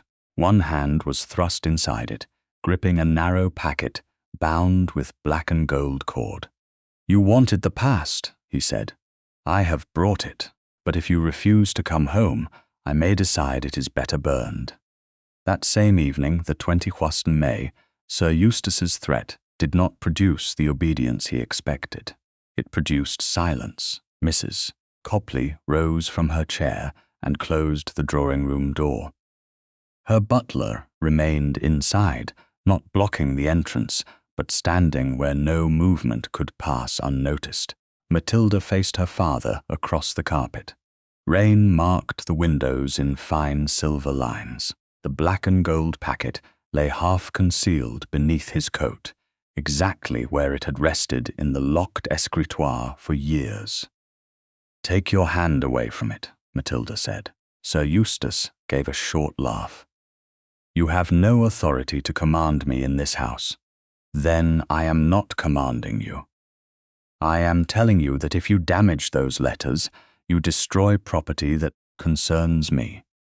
Family correspondence belongs to the head of the family, not when it was written about my future and answered in my name. Mrs. Copley turned to the butler. Send Thomas for Mr. Bell. Tell him we require a solicitor and an impartial witness at once. Sir Eustace's mouth hardened. I won't submit private family matters to some Bloomsbury attorney. Then leave the packet and go, Mrs. Copley replied. He did neither. For nearly 20 minutes, he paced beneath the chandelier, speaking of ingratitude, duty, and the humiliation Matilda had brought upon Dacre House. She answered none of it. Each accusation was designed to make her defend herself. She no longer wished to stand trial before the man who had written the charges. When Mr. Bell arrived, still fastening one glove, he bowed to Mrs. Copley and asked Sir Eustace to state his claim. The letters were addressed to me, Sir Eustace said. I retained them as any father might. Were the replies written by you? Mr. Bell asked. Naturally. In Miss Dacre's name? Sir Eustace did not answer. Matilda did. Yes. He looked at her with a coldness that once would have made her retreat. You know nothing of the men who wrote them. Because you made certain that I could not. His hand emerged from his coat. The packet appeared at last. Narrow and faded, the black and gold cord flattened by years of storage. 3 envelopes were visible beneath the loosened wrapping. Matilda saw her own name on the first and felt the room contract around that line of ink. The sight struck harder than Mr. Voss's testimony. The letters existed. Men had written. Her father had taken a living possibility and buried it beneath ledgers. Give them to me, she said. Come home, and I may allow you to read them. No, you would choose this rebellion over your father. I am choosing myself over the lie you built for me. Sir Eustace pulled the first envelope free and broke the old seal. He read aloud a line from Charles Bellamy praising Matilda's judgment and asking permission to call upon her with honourable intentions. Then he lowered the page with a scoff. A younger son with charm and no sufficient fortune. He opened the second envelope. Lord Andrew Felton wrote of esteem formed through conversation and a desire to proceed respectfully. Dependent upon an elder brother, Sir Eustace said, you would have been at the mercy of another family's generosity. You never allowed me to decide whether the risk was mine. His eyes moved to the third envelope. Its seal remained intact. The date was 4 years earlier. Matilda recognized Thomas Avery's hand only from the labels on books he had once lent her through a subscription committee. Sir Eustace held the sealed letter between 2 fingers. And this man was a widower who wanted a capable woman to order his household. You imagine that was romance? I imagine it was a question I had the right to answer. You would have left Dacre House for any man who offered you novelty. 3 men asked. You refused all 3. Which danger frightened you most, father? Their unsuitability or my departure? Sir Eustace's expression shifted before he could control it. They would have taken you away. The truth entered the room without ceremony. Mrs. Copley went still. Mr. Bell reached for a notebook. Sir Eustace heard his own admission and turned toward the nearest candle. This farce has gone on long enough. He moved the unopened envelope toward the flame. Matilda did not lunge for his arm. The brass candle snuffer stood on the mantel within her reach. She caught it, brought the cap down over the flame, and smothered the light before the paper reached it. The hot wick touched only the outer corner of the envelope, leaving a dark mark no wider than her thumbnail. The paper curled slightly at the edge, the seal remained unbroken, and the letter inside was untouched. Butler, Mrs. Copley said, Stand between Sir Eustace and the door." The servant obeyed without laying a hand on anyone. Mr. Bell rose. "Sir Eustace, any further attempt to destroy the packet will be witnessed and recorded. You dare threaten me. I am describing consequences." Matilda held out her hand. "Give me the letters." For a long moment, her father looked at her as though he still expected the daughter who had spent years softening every conflict for his comfort. She did not lower her hand. At last, he thrust the packet toward her. Matilda took it. The cord, the 2 opened envelopes, and the third, with its permanently singed corner, remained together. She did not read another line. "Mr. Bell, please record that Sir Eustace surrendered 3 original letters to me in the presence of Mrs. Copley, her butler, and yourself." Mr. Bell wrote the receipt. Matilda signed as recipient. Sir Eustace refused to sign, and the refusal was noted. Mrs. Copley placed the packet in the locked drawer of her writing desk and kept the key. Only then did Sir Eustace leave, before the front door had closed. Mr. Bell sent Thomas with a brief note to Mr.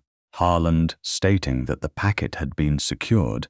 One envelope had sustained a singed corner, and Matilda now possessed the evidence under witness. Sir Eustace returned to Mayfair and sent word to Lady Jemima before he changed his wet coat. By dinner, the first whisper had begun.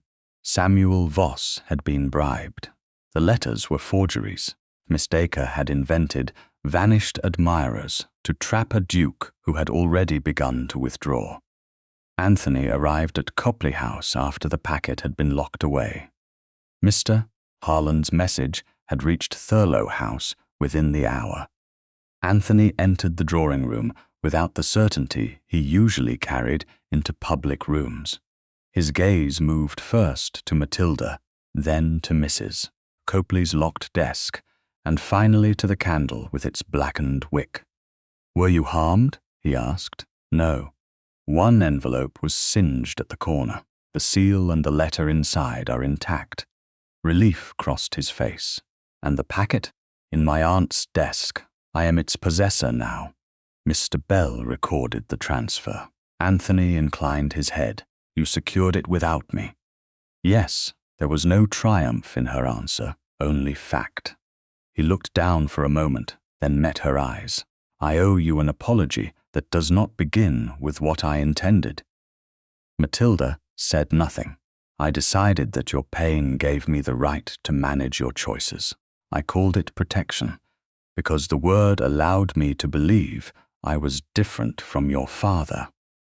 His voice remained controlled, but the control no longer concealed him. "In the matter that counted, I was not different. I acted without your leave.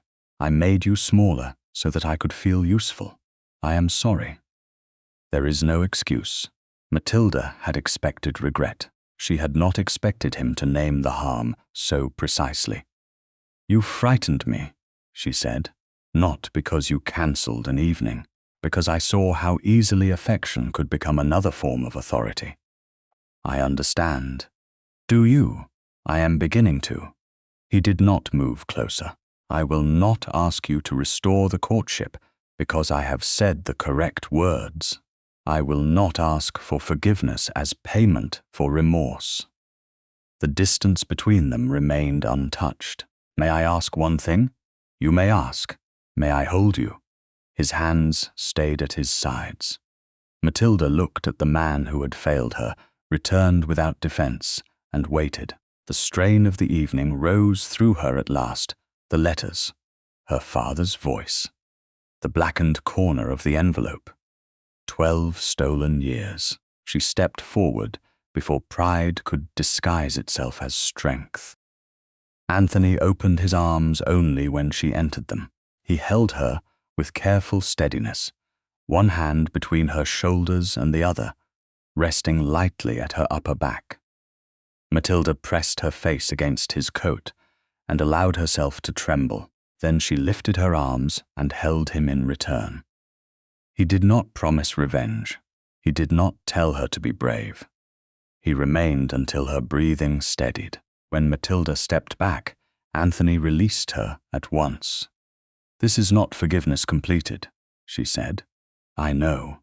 Mr. Bell, still at the writing table, cleared his throat. He had placed the 3 dates from Mr. Voss's testimony beside surviving account extracts. Each refusal corresponded with a period in which household charges against Matilda's maternal trust had increased. It was not yet proof of misuse. It was enough to show a pattern.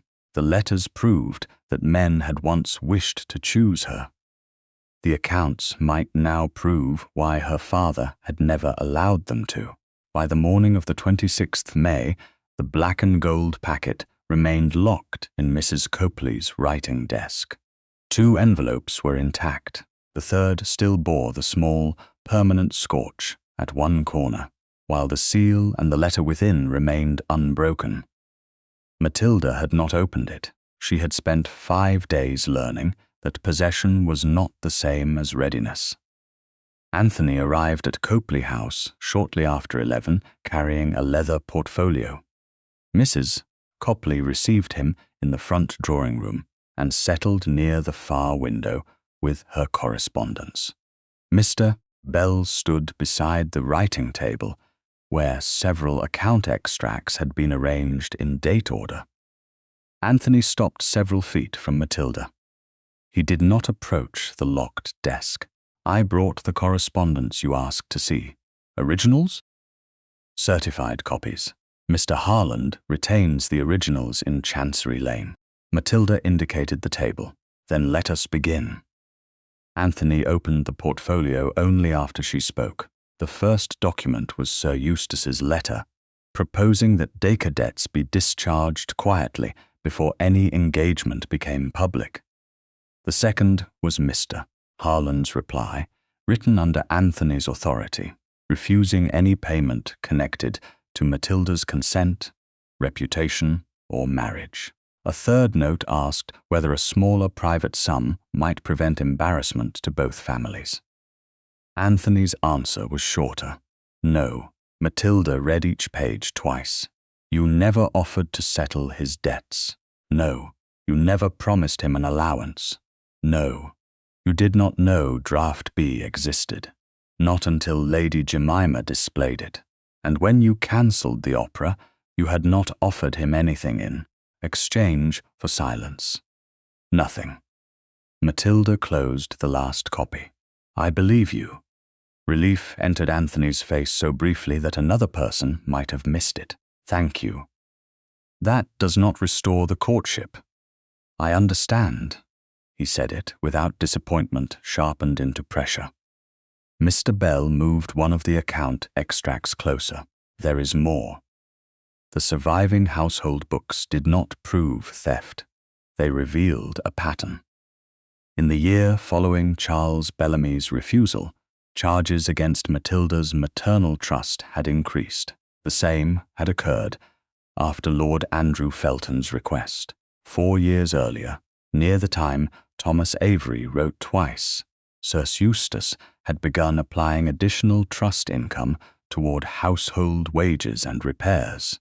"Could those expenses have been lawful?" Matilda asked. "Possibly," Mr. Bell said. "The trust instrument must be examined before any conclusion is reached. But this memorandum is less ambiguous." He unfolded a page bearing Sir Eustace's signature. It had been prepared during an annual review of Dacre House expenses.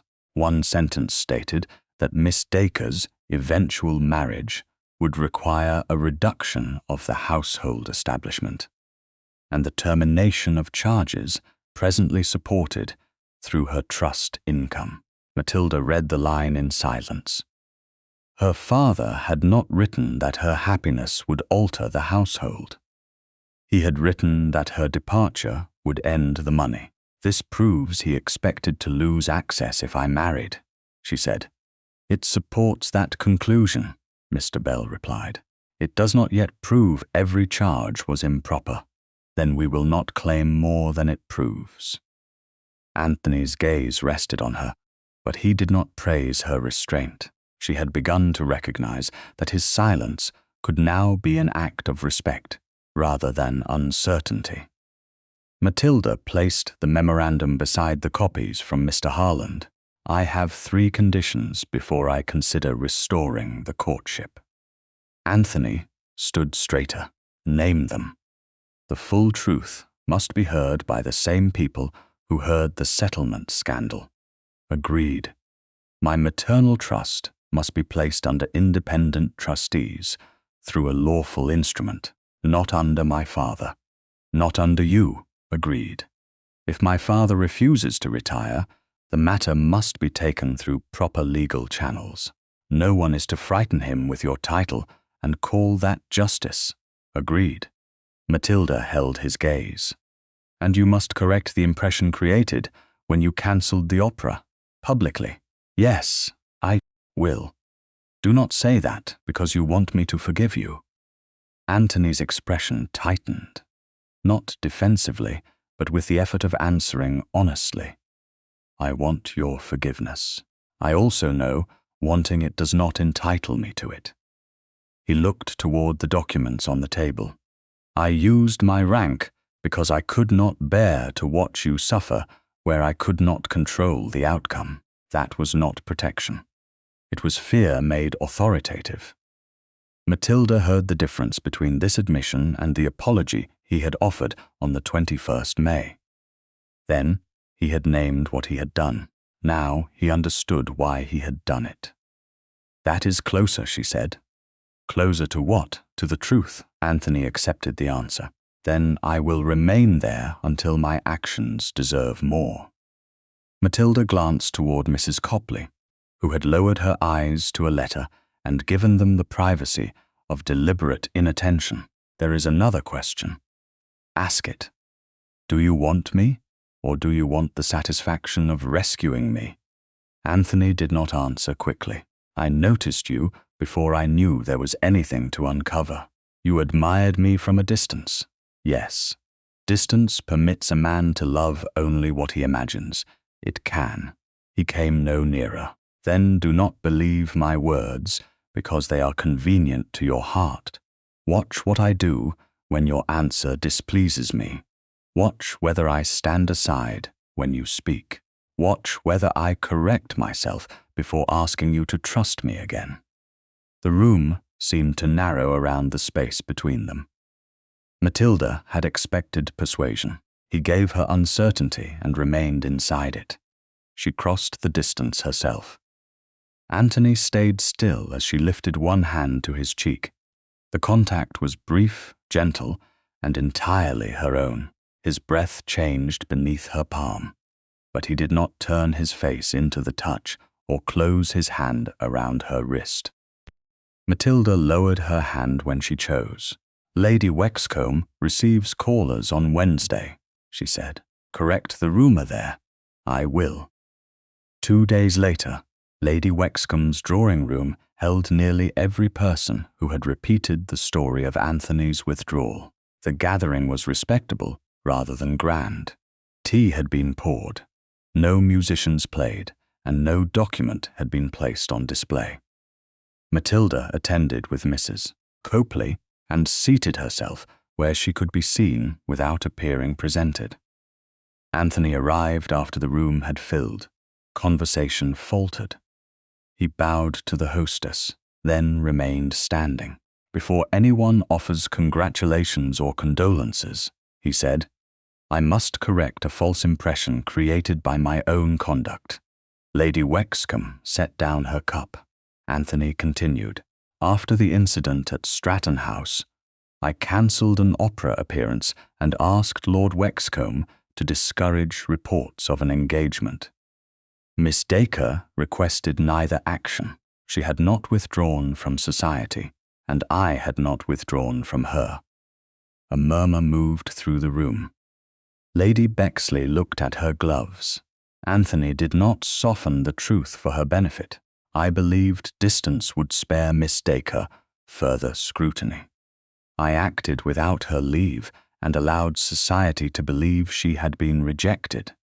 That impression was false. The presumption was mine. Surely concern excuses some haste, Lady Bexley said. Concern does not grant authority, Anthony replied. He looked toward Matilda, but did not ask her to rescue him from the room. Miss Dacre deserved the right to decide whether she would attend the opera and how she would answer society. I denied her that right. I will not do so again. Silence followed. The confession was brief enough that no one could mistake it for performance. Lady Wexcombe turned to Matilda. Is that account accurate? Matilda rose. It is, and the courtship, its future, remains mine to determine. No one laughed. No one offered pity. Matilda continued. I will remain in London. On the 5th June, at the subscription supper, the letters and settlement drafts will be examined before those who heard the accusations against me. I will speak first. Anthony inclined his head, as you should. At the end of the call, Mr. Harland's clerk delivered a sealed note to Mrs. Copley. Family agents had located surviving samples of the three gentlemen's handwriting and seals. A preliminary comparison showed no obvious inconsistency. Formal authentication could begin only after Matilda transferred the packet under written receipt. For the first time, the truth was not merely remembered, hidden, or threatened. It was ready to be tested. On the 1st of June, the terrace behind Copley House held the quiet warmth of early summer.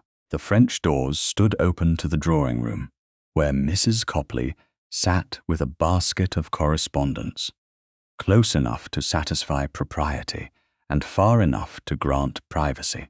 Matilda rested one hand on the stone balustrade.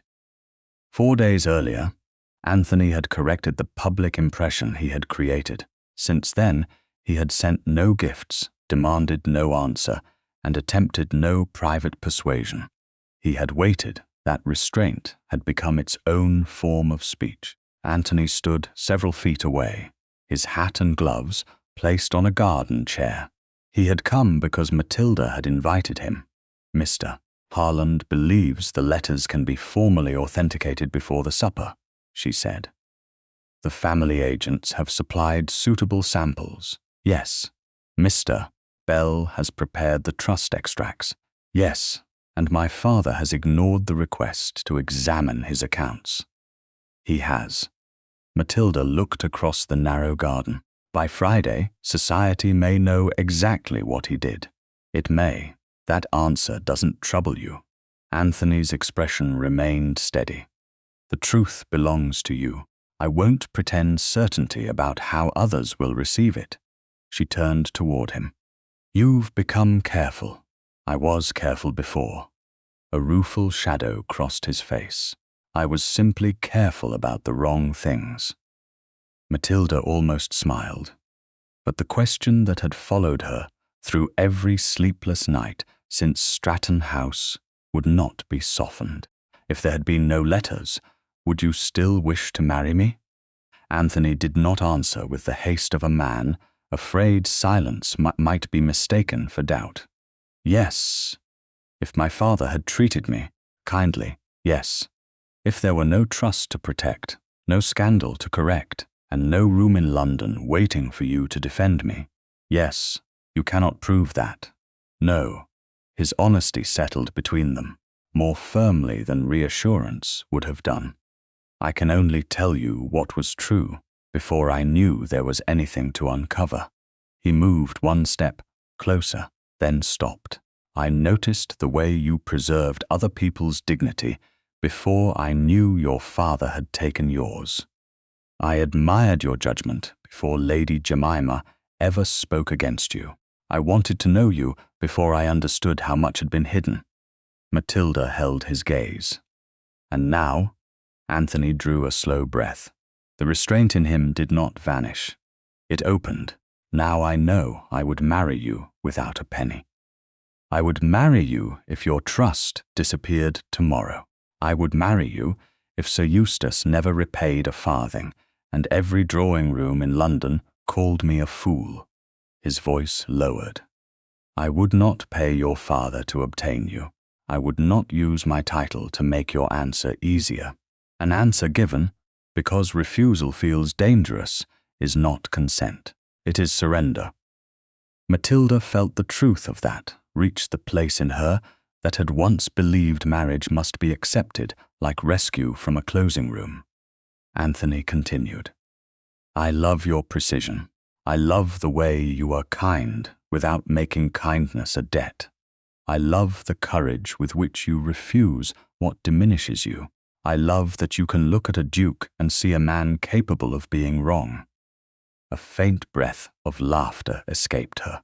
That last quality has been tested more than once. His expression softened. I love the woman who crossed out her father's terms in her own hand. I love the woman who walked away from me when I had not earned the right to remain beside her. He did not reach for her. I love you, Matilda. The words held no demand. She had imagined hearing such a declaration when she was young enough to believe love would erase loneliness by naming it. At 40, she understood that love did not erase fear, history, or consequence. It made honesty more necessary. I began to love you before Lady Jemima displayed the settlement, she said. Anthony's breathing changed, but he remained still. I think part of me loved you in the carriage when you opened your hand and waited. But I could not choose you while I feared that affection might become another form of authority. I know. When you cancelled the opera, I thought I had mistaken courtesy for character. Pain passed across his face, accepted rather than defended. You had reason to doubt me. Then you returned, without asking me to pretend the injury had not happened. You corrected yourself before society. You stood in a room where everyone expected a duke to explain a woman, and you explained only your own conduct. Matilda crossed the distance between them. I can choose you now because you learned that standing beside me is not the same as deciding for me. Her voice softened. I love you too, Anthony. Relief altered his face so completely that for one moment he looked less powerful and more human than she had ever seen him. May I ask you another question? You may. Will you marry me? Matilda did not think of Lady Jemima, hidden letters, lost years, or the title society would give her. She thought of the open palm in the carriage, the apology without defense, and the man who had accepted the possibility that love might require him to leave with nothing. Yes, she said, I will marry you. Anthony closed his eyes for the briefest instant. When he opened them, joy had broken through every careful line of his expression. He reached inside his coat and withdrew a small velvet box. I brought this, but I promised myself I would not show it unless you had already answered. Inside lay a sapphire set in gold, dark blue, and clear beneath the afternoon light. It belonged to my grandmother, he said. You are not required to wear it. Matilda extended her left hand. I choose to. Anthony lifted the ring, but paused before touching her. May I? Yes. He slid it onto her finger with careful hands. The sapphire settled against her glove. He released her as soon as it was in place. Matilda looked at the ring, then at him. You have another question. A small smile touched his mouth. I do. His voice roughened. May I kiss you? Matilda met his eyes. Yes. Anthony came closer slowly enough that she could have changed her mind until the final breath between them. Matilda raised both hands to his face and drew him the last distance herself. Their lips met with tenderness first, then, with the quiet intensity of affection, long restrained. His hand rested lightly at her waist. He did not claim more than she offered. Matilda felt no rescue in the kiss, no bargain, no gratitude, only choice answered by choice. When they parted, Anthony rested his forehead briefly against hers, then stepped back enough to look at her. I love you, he said again. "I love you too." From the drawing room, Mrs. Copley made a tactful sound that was not quite a cough. Matilda glanced toward the open doors. "My aunt has decided we have tested propriety sufficiently. Your aunt is generous." They returned inside together. Anthony did not take Matilda's hand until she offered it. Mr. Harland arrived shortly afterward with a clerk, a sealing box, and a written receipt. Mrs. Copley unlocked the desk herself. The black and gold packet emerged exactly as it had entered. 3 original letters. 2 intact envelopes, one with a permanently singed corner. The seal on Thomas Avery's envelope remained unbroken, and the letter within had not been damaged. Matilda placed the packet in Mr. Harland's hands. He examined the cord and envelopes without opening them, recorded their condition, then gave the receipt to Matilda for inspection. Only after she approved the wording did she sign. Mr. Harland placed the packet in the document box and sealed it before the witnesses. Formal comparison of the handwriting and surviving seals will be completed before the 5th June, he said. The packet will remain in my custody until the supper. Matilda looked at Anthony. At the reckoning, I speak first. Yes. You will address your own conduct and only the facts you can prove. Yes. You will not turn the room into a demonstration of your rank. I understand. She held out her hand. Anthony took it only after she offered. Beside me, she said. Beside you, he answered. Before evening, a note reached Copley House warning that Lady Jemima had begun telling several patrons the letters were manufactured to trap the Duke of Thurlow into marriage. This time, Matilda did not feel the urge to disappear. The evidence was secure. Her answer was her own, and when the room demanded that she defend the truth, she would stand before it as the woman Anthony loved, but not because he loved her. On the evening of the 5th of June, the neutral assembly room in Mayfair held nearly every patron who had heard Lady Jemima display the unsigned settlement at Stratton House. They came beneath the pretense of a subscription supper, dressed in silk, satin, and black coats, carrying the grave expressions of people who wished to appear devoted to truth, without admitting how eagerly they had consumed scandal. Matilda entered with Mrs. Copley. The Mandeville sapphire rested beneath her left glove, hidden from casual inspection. Anthony stood near Mr. Harland and Mr. Bell beside a narrow table on which a sealed document box had been placed. He did not cross the room to claim her attention. He waited until she approached him. "Are you ready?" he asked. "I am. Where would you have me?" "Beside me, not before me." Anthony inclined his head. "Then beside you is where I'll remain." Across the room, Lady Jemima stood with the Countess of Stratton and their legal adviser. Draft B lay inside his portfolio. Sir Eustace had positioned himself near the subscription treasurer, as though proximity to respectable men might restore the authority he had already weakened. When the final supper plates had been removed and coffee served, Lady Wexcombe rose as senior patron. "This gathering is not a court," she said. "No person here possesses authority over private property or legal settlement. But accusations were made before members of this subscription, and Miss Dacre has requested the opportunity to answer them before the same society that heard them." Lady Jemima stood before Matilda could speak. Then perhaps Miss Dacre will explain why 3 convenient letters appeared only after the Duke withdrew from public view. Her voice was smooth, but strain had begun to show beneath it. A former clerk with a grievance makes an uncertain witness. Old seals can be copied. Handwriting can be imitated. We are being asked to believe the 3 men wished to marry Miss Dacre, yet None of these supposed intentions became known until His Grace had reason to reconsider. Matilda rose. His Grace did not reconsider. He corrected that false impression publicly. "After you accused him of abandoning you," Jemima replied. "I accused him of deciding for me. The distinction matters." Jemima looked toward the sealed box. "And now we are offered letters no one has seen." "Then let us see them," Matilda said. She turned to Mr. Harland. "Please open the box."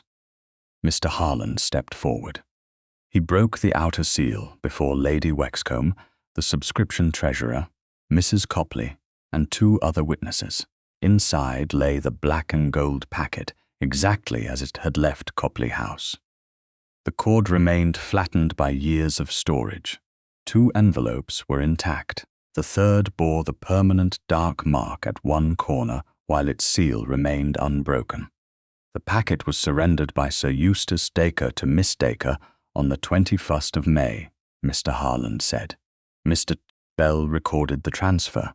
Miss Dacre then delivered it into my custody on the 1st of June under written receipt. The handwriting has been compared with surviving correspondence supplied by agents of the Bellamy, Felton, and Avery families. The surviving seals correspond with authenticated impressions held in those family papers. No inconsistency has been found.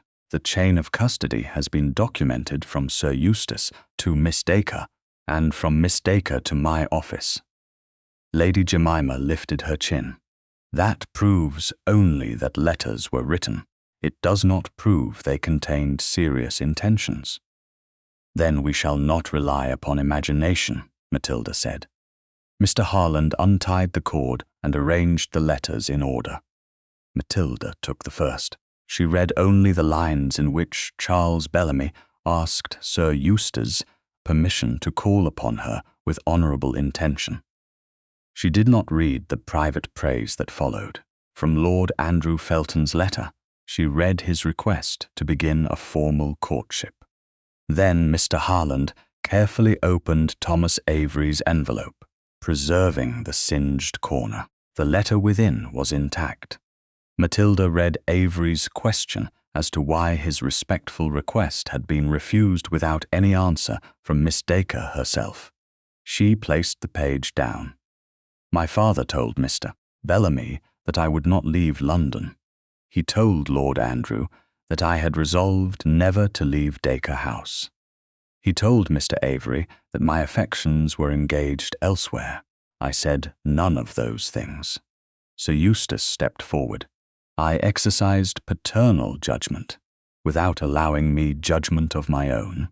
You would have made an imprudent marriage, perhaps, or perhaps I would have refused each man myself. That choice belonged to me. Mr. Bell opened a signed statement from Samuel Voss. It confirmed that Sir Eustace had dictated each reply, and had ordered the original letters tied together and stored in the escritoire. He then placed 3 account extracts beside the letters. The dates of the refusals correspond with increases in household charges applied against Miss Dacre's maternal trust. That correlation alone does not establish impropriety. This memorandum is more direct. He unfolded the document bearing Sir Eustace's signature. It states that Miss Dacre's marriage would require a reduction in the Dacre household establishment and the termination of charges then supported through her trust income. Sir Eustace's face hardened. Dacre House would have collapsed without proper management. Mine, Matilda said. The household depended upon your abilities, he replied, and the trust income. It supported obligations you did not understand. Then explain them now. Sir Eustace looked around the room. The patrons who had once treated his certainty as evidence were watching him with something colder than curiosity. A family cannot be governed by sentiment. You were indispensable to Dacre House. Those men would have taken you away. The admission came clothed as justification, but no one mistook it. Matilda faced him fully. If no one ever wanted me, why did you hide the men who did? Silence moved through the room. Sir Eustace opened his mouth, but the answer he had already given hung between them. He had kept her because her labour, her trust, and her loyalty were useful. He had then taught her to call that usefulness the whole measure of her life. Lady Jemima moved quickly. None of this alters the settlement. His Grace's money was still offered to clear Dacre debts. Mr. Harland looked toward the Stratton adviser. Draft B, if you please. After a reluctant pause, the man removed the unsigned duplicate and placed it on the table. Mr. Harland laid Draft A beside it. The difference was immediate. Draft A bore Matilda's crossed-out clauses, her requirement for independent trustees, and Mr. Harland's dated notation that the proposed debt payment had been rejected. Draft B contained none of her corrections. It bore neither Matilda's signature nor Anthony's. Matilda turned to Jemima. You knew this copy was unsigned when you read it at Stratton House. Jemima's colour rose. I knew negotiations were incomplete. You presented the paper as though the bargain were made. I acted for the dignity of society. No, Matilda said. You acted to protect a future you believed belonged to you. You thought the Duchess of Thurlow should be younger, prettier, and easier to dismiss. The Countess of Stratton lowered her eyes. Jemima looked toward Anthony as though rank might rescue her from the truth. He did not move until Matilda glanced at him. Then he stepped beside her. I never agreed to discharge the debts of Dacre House, he said. No money has been paid. No allowance has been promised. Miss Dacre's consent was never purchased. He paused. I must also answer for my own conduct. After the scandal at Stratton House, I cancelled a public appearance and discouraged reports of an engagement without consulting Miss Dacre. I believed I was protecting her. In truth, I acted without her leave and allowed society to believe she had been rejected.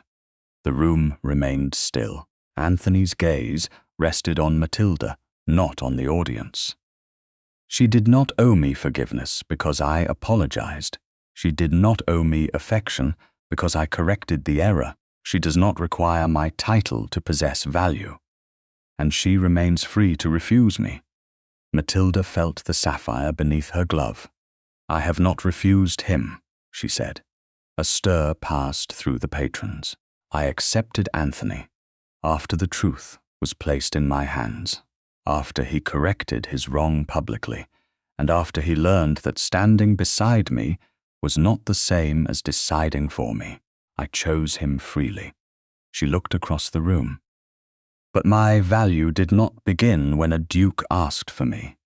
It did not begin when these letters were recovered.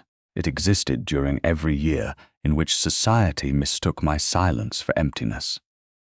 Mrs. Copley's eyes shone, but she did not look away. Mr. Bell then addressed the legal question. A formal demand for the trust accounts has been served upon Sir Eustace. A deed of retirement and appointment has been prepared. If he refuses to execute it, an application will be made to the Court of Chancery. Sir Eustace's adviser leaned close to him and spoke in a voice low enough to preserve courtesy, but not secrecy. Opposition to a full accounting would be unwise. Mr. Bell placed a written undertaking on the table. It required Sir Eustace to deliver the accounts and execute the necessary instruments within 3 days. Sir Eustace looked toward Matilda. She offered no bargain. At last he signed. The subscription patrons imposed only the consequences within their authority. Sir Eustace lost his sponsorship and his place among the subscription's advisers. Several invitations were withdrawn before the evening ended. Lady Jemima was required to retract the accusation before the same witnesses who had heard it. "I acknowledge that the settlement was unsigned," she said, each word strained, "and that Miss Dacre did not fabricate the letters. She was removed from 2 charitable committees, and the patrons who had once encouraged her attentions to Thurlow quietly withdrew their support. No one applauded. Justice did not require celebration to be complete. Mr. Harland returned the 3 letters to the packet, retied the black and gold cord, resealed the outer wrapping, and delivered it to Matilda under receipt. 2 envelopes remained intact. One retained its singed corner. All 3 letters remained whole. Anthony extended his open hand. He did not reach for hers. Matilda looked at it, then placed her hand in his. His fingers closed gently around hers. They stood level before the room that had once measured her by age, usefulness, and silence. Then, together, they walked out. By the morning of the 12th July, the legal consequences of the 5th June had become facts rather than promises. Sir Eustace had executed the deed of retirement after his own adviser warned that refusal would place the trust accounts before the Court of Chancery. 2 independent trustees had been appointed, neither connected to Anthony, Dacre House, or any debt that might benefit from Matilda's obedience. The first disputed household charges were marked for repayment from Sir Eustace's remaining investments.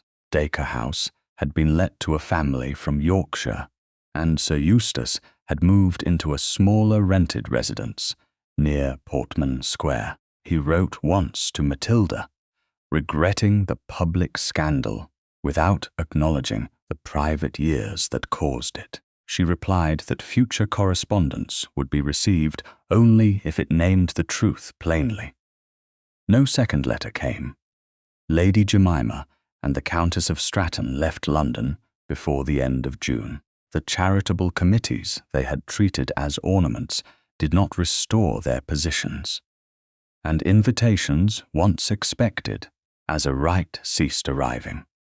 Matilda did not celebrate either woman's fall. Justice had not returned 12 years to her. It had merely ended the power of those years to govern the next 12. Before leaving for the church, she visited Chancery Lane with Mrs. Copley and deposited the black and gold packet with the independent trustees. Mr. Harland recorded its condition for the final time. 3 original letters, 2 intact envelopes, 1 envelope with a permanently singed corner, all 3 letters whole. Matilda signed the receipt and watched the packet disappear into a locked deed box. She did not keep it near her heart as proof that she had once been wanted. She no longer required old letters to certify her worth. At St. George's, Hanover Square, sunlight fell through the high windows and warmed the pale stone aisle. The wedding was neither secret nor grand. Those invited had been chosen for affection rather than curiosity. Mrs. Copley stood beside Matilda, in the place her mother could not fill, holding herself with dignity until Matilda reached Anthony. Then her eyes shone, and she squeezed Matilda's hand once before releasing it. Anthony waited before the altar in a dark coat, composed until Matilda looked directly at him. The restraint in his face softened. She saw not the Duke whose title had once turned every drawing-room toward him, but the man who had asked, failed, listened, apologized, and learned to wait. When the vows were spoken, Matilda did not feel that her life had finally begun. Her life had begun each time she had chosen truth over usefulness, each time she had refused to let another person's answer in her name. Marriage was not rescue. It was the decision she could make only after learning that she was capable of leaving. Anthony placed the wedding band beside the Mandeville sapphire. His fingers trembled once. Matilda glanced at him. "You're nervous, terribly. That is reassuring."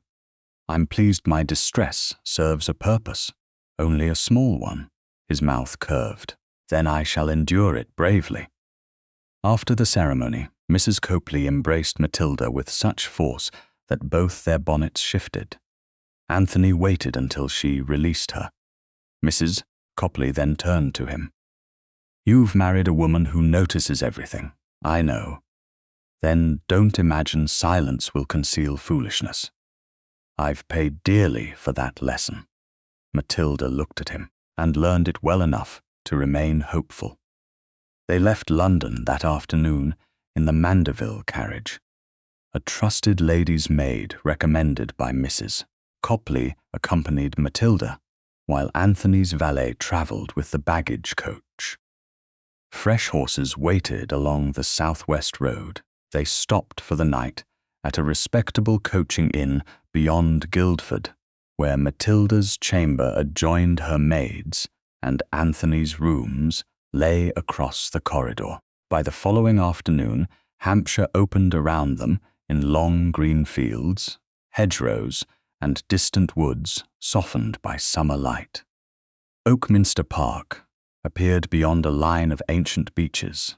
The house rose in pale stone above broad lawns, substantial without ostentation, its western roofline marked by one section that Matilda studied for too long. Anthony watched her rather than the estate. You're counting windows, only the lower ones, and judging the roof, only the western slope. How severe is the verdict? The house appears sound. The roof may be ambitious. Anthony laughed, an unguarded sound that made the coachman glance back. Senior servants waited on the steps. Mrs. Norcott, the housekeeper, stood beside the butler and estate steward. Anthony descended first and offered Matilda his hand. She placed hers in it and stepped down as Duchess of Thurlow. The title did not alter the steadiness of her posture. Anthony turned toward the household. Her Grace has not come to Oakminster merely to assist me, he said. She will share authority with me. Matters concerning the household, estate welfare, charities, and tenancies are to be brought to the person responsible for them, and no one is to assume my judgment has ended a discussion she has not yet entered. The servants listened with careful attention. Matilda stepped forward. I won't begin by changing what I haven't taken time to understand. Over the next fortnight, I would like to meet the senior servants and hear what is working before I ask what ought to change. Mrs. Norcott's guarded expression eased. Yes, Your Grace. The steward bowed. I shall prepare the principal accounts. Not all at once, Matilda said. I have just married. I intend to notice that as well. A few smiles appeared. Anthony looked at her with open affection, an admirable distribution of attention. You are biased, hopelessly. The following morning, breakfast had been cleared from the private morning room before the estate papers were opened. Anthony had promised the first hour would belong to them, and Matilda had promised not to test the west roof before noon. A letter from Mr. Harland lay beside the coffee service. It confirmed that the independent trustees had received the trust records, that Sir Eustace no longer possessed authority over the income, and that the repayment schedule had been entered formally. Anthony handed the letter to Matilda. Neither your father nor I can direct the trust. Good. You sound disappointed that I've been excluded. I sound relieved that the instrument says what it ought. We required it. Matilda glanced up. Do not become sentimental over a pronoun. Too late. She noticed a loose thread along the edge of the right glove he had placed beside the papers. Give me that. Anthony looked down. The letter, the glove. He passed it across the table and sat opposite her. Matilda opened the blue sewing case, took out a needle, and fitted her mother's silver thimble over her finger, the same thimble had fallen between them in the library. On the night he asked her father for permission, it had crossed London in her possession, survived Dacre House, and now rested beneath the clear morning light of Oakminster. She repaired the loose seam with 3 small stitches. Anthony watched her hands. The first time I saw that thimble, I thought it was only something you had dropped. It was something I had dropped. It was also the first thing you permitted me to return. Matilda tied the thread. You asked. I did. That mattered. She cut the thread and placed the glove in his palm. Anthony set it down without putting it on. Then he offered his hand. Matilda placed hers in it. His thumb rested beside the silver thimble. You don't have to mend everything here, he said. I know. You don't have to earn your place through usefulness. I know that too. He lifted her hand and pressed a kiss to the finger wearing her mother's thimble. You'll never have to repair anything alone again. Matilda looked at the tenderness he no longer hid behind rank or restraint. I will still repair what I choose to keep. And what have you chosen? You, Anthony. The answer changed his face. Matilda leaned forward before he could speak and kissed him. It was not the cautious first kiss of the terrace. It was warm, certain, and freely given. Anthony answered with equal tenderness, one hand still holding hers, and the other resting lightly against her cheek. When they parted, he smiled against her brow. I love you. I love you too. He glanced toward the repaired glove. Does that mean I may damage another? No. It means I may decide whether you are worth the thread. And am I? Matilda removed the thimble and placed it beside his repaired glove and her own old grey glove on the table. Today. Anthony rose and offered his hand. She took it. Together, they crossed the morning room and passed through the open doors into the summer light, walking side by side toward Oakminster Park, and the life neither of them would ever again mistake for ownership.